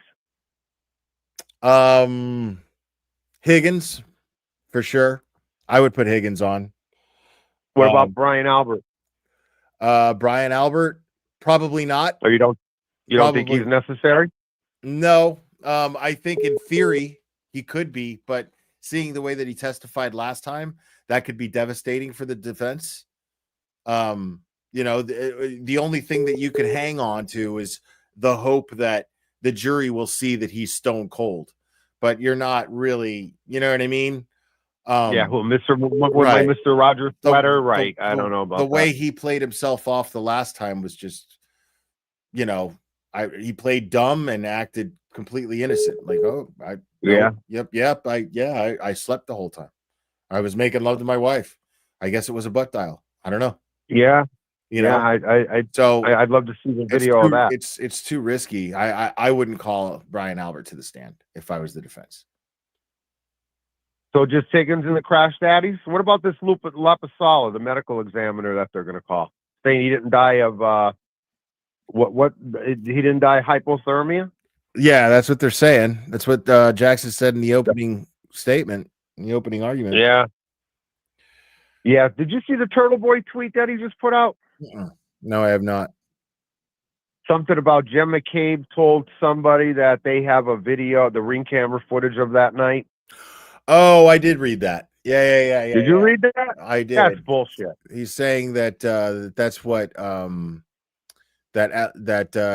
Jen McCabe told some lady. Yeah, the Greek lady that was at the Waterfall Bar and Grill that they're going to call. That supposedly a source is telling him that Jen McCabe told her that there was ring camera footage of Karen backing into John O'Keefe, but we wouldn't be now here right now. Now that and now the defense is going to call her up because now this woman, if this is true, this woman is pissed off and she's like, no, like I'm not, because she was still not a good witness for the prosecution. She wasn't a bad witness for the defense, at least when she testified last time. So I could see her being a very good witness for the defense this time. Yeah, but why would Jen McCabe They have no skin in that? the game. They have no skin in the game. Why would Jen tell her that? To make her nervous? To get her to testify for the Commonwealth in the last trial, that ain't gonna happen. Which is what happened. That ain't gonna happen. But no, it already happened, dude. Yeah, it ain't gonna happen this time around. Isn't she one of the bartenders? It can't happen this time around. No, it can't. You're right. It can't. No, she's not one of the bartenders. Okay. Yeah. No, she's just a friend of the McCabe's, I think, and was there to meet everyone for the drinks and whatnot at the Waterfall, along with O'Keefe and John O'Keefe and Karen Reed. Yeah, but did I hear somewhere along the line that she didn't believe Karen did it? Didn't I hear that? I have no idea. I'm pretty sure I heard along the lines that her and her husband didn't believe that Karen did that. No idea. This was just recent too that I heard that. No idea. At all those people that were in there that night, those two were like, "No, Karen didn't do that. That's not what happened here." Yeah, I mean, I just don't know where she was heard saying that, or you know what I mean. I don't, without any cooperation of that, I don't even bother with things like that. What'd you think about the dog bite, Doctor? I didn't watch. I mean, I've heard her testify already, voir dire, and in the last trial, and I have no reason to think that her testimony is ever going to change. And I figured that Brennan was just going to beat up on her all day, and I just didn't watch. I took advantage, and he was actually very nice to her this time. That's not what most people are saying. He wasn't. He raised his voice once. He said, "I'm sorry to be so sharp with you. I didn't mean that." Yeah, he did apologize to her in open court. Oh, okay. All right. Right on. So I don't know if somebody went up to him and told him, "Hey, man, you need to watch what you're doing here. The jury's starting to Well, I think the jury already fucking hates him, so that really doesn't make a difference. Yeah, I think the jury hates him. Pennsylvania Dave. Yeah, All right, man. I'm gonna cut this short. I appreciate you for calling, buddy. Hey, go ahead, Will. Have a good one, man. I love you, brother. All right, you too, man. Thanks, bud. I'll see you later. Bye-bye. All right, folks. I am gonna go ahead and wrap this up. I'm really grateful to you guys for hanging out with me. Yeah, I mean, listen, where I'm at right now, I think the defense is doing a great job. I'm starting to see the pattern and what they're doing here. The idea, again, folks, what we cannot forget is all that matters is what the jury sees, hears, and how they perceive it. And this is what the defense is doing right now. The defense is showing that they're showing the reason why the defense or the prosecution's case is bullshit. They're showing that it's bullshit not just because of negligence, but because there's probably a cover-up. They're showing the motive for the cover-up, and now they're about to get into the reason for the cover-up. So give the defense a little time. All of these things, these are all pieces of a grand puzzle that are going to make a grand picture for the jury. So let's have a little faith in the defense here, folks. I think they're doing an excellent job. I think that they are exactly where they want to be. We've been watching them work for too long to not catch on to these things. So I have the utmost faith in the defense. I think that I think this is going exactly how they planned on it going. I think that the jury is exactly where they want the jury to be. And yeah. So now, guys, in an hour, you're going to have Turtle Boy live. I'll be in and out of that chat as usual. So I'll see you guys there. And guys, thank you guys so much. Make sure to hit the like on your way out. Really helps me out. Make sure to subscribe if you're not subscribed already. And make sure to hit the notification bell. Make sure that you actually hold on, let me get rid of that. Make sure that you know when I'm going live. And I don't know. I'll at least give a recap. If I don't stream the trial live, but mostly I think I'll be mostly focused on the recaps, but I'm sure I'll stream the trial live one or two of these days here. So but I'm again, guys, thank you guys so much for hanging out. Thank you guys for all the support. That's really helpful. It means the world to me. And guys, I love you guys very much, and we will do this again very soon, my friends.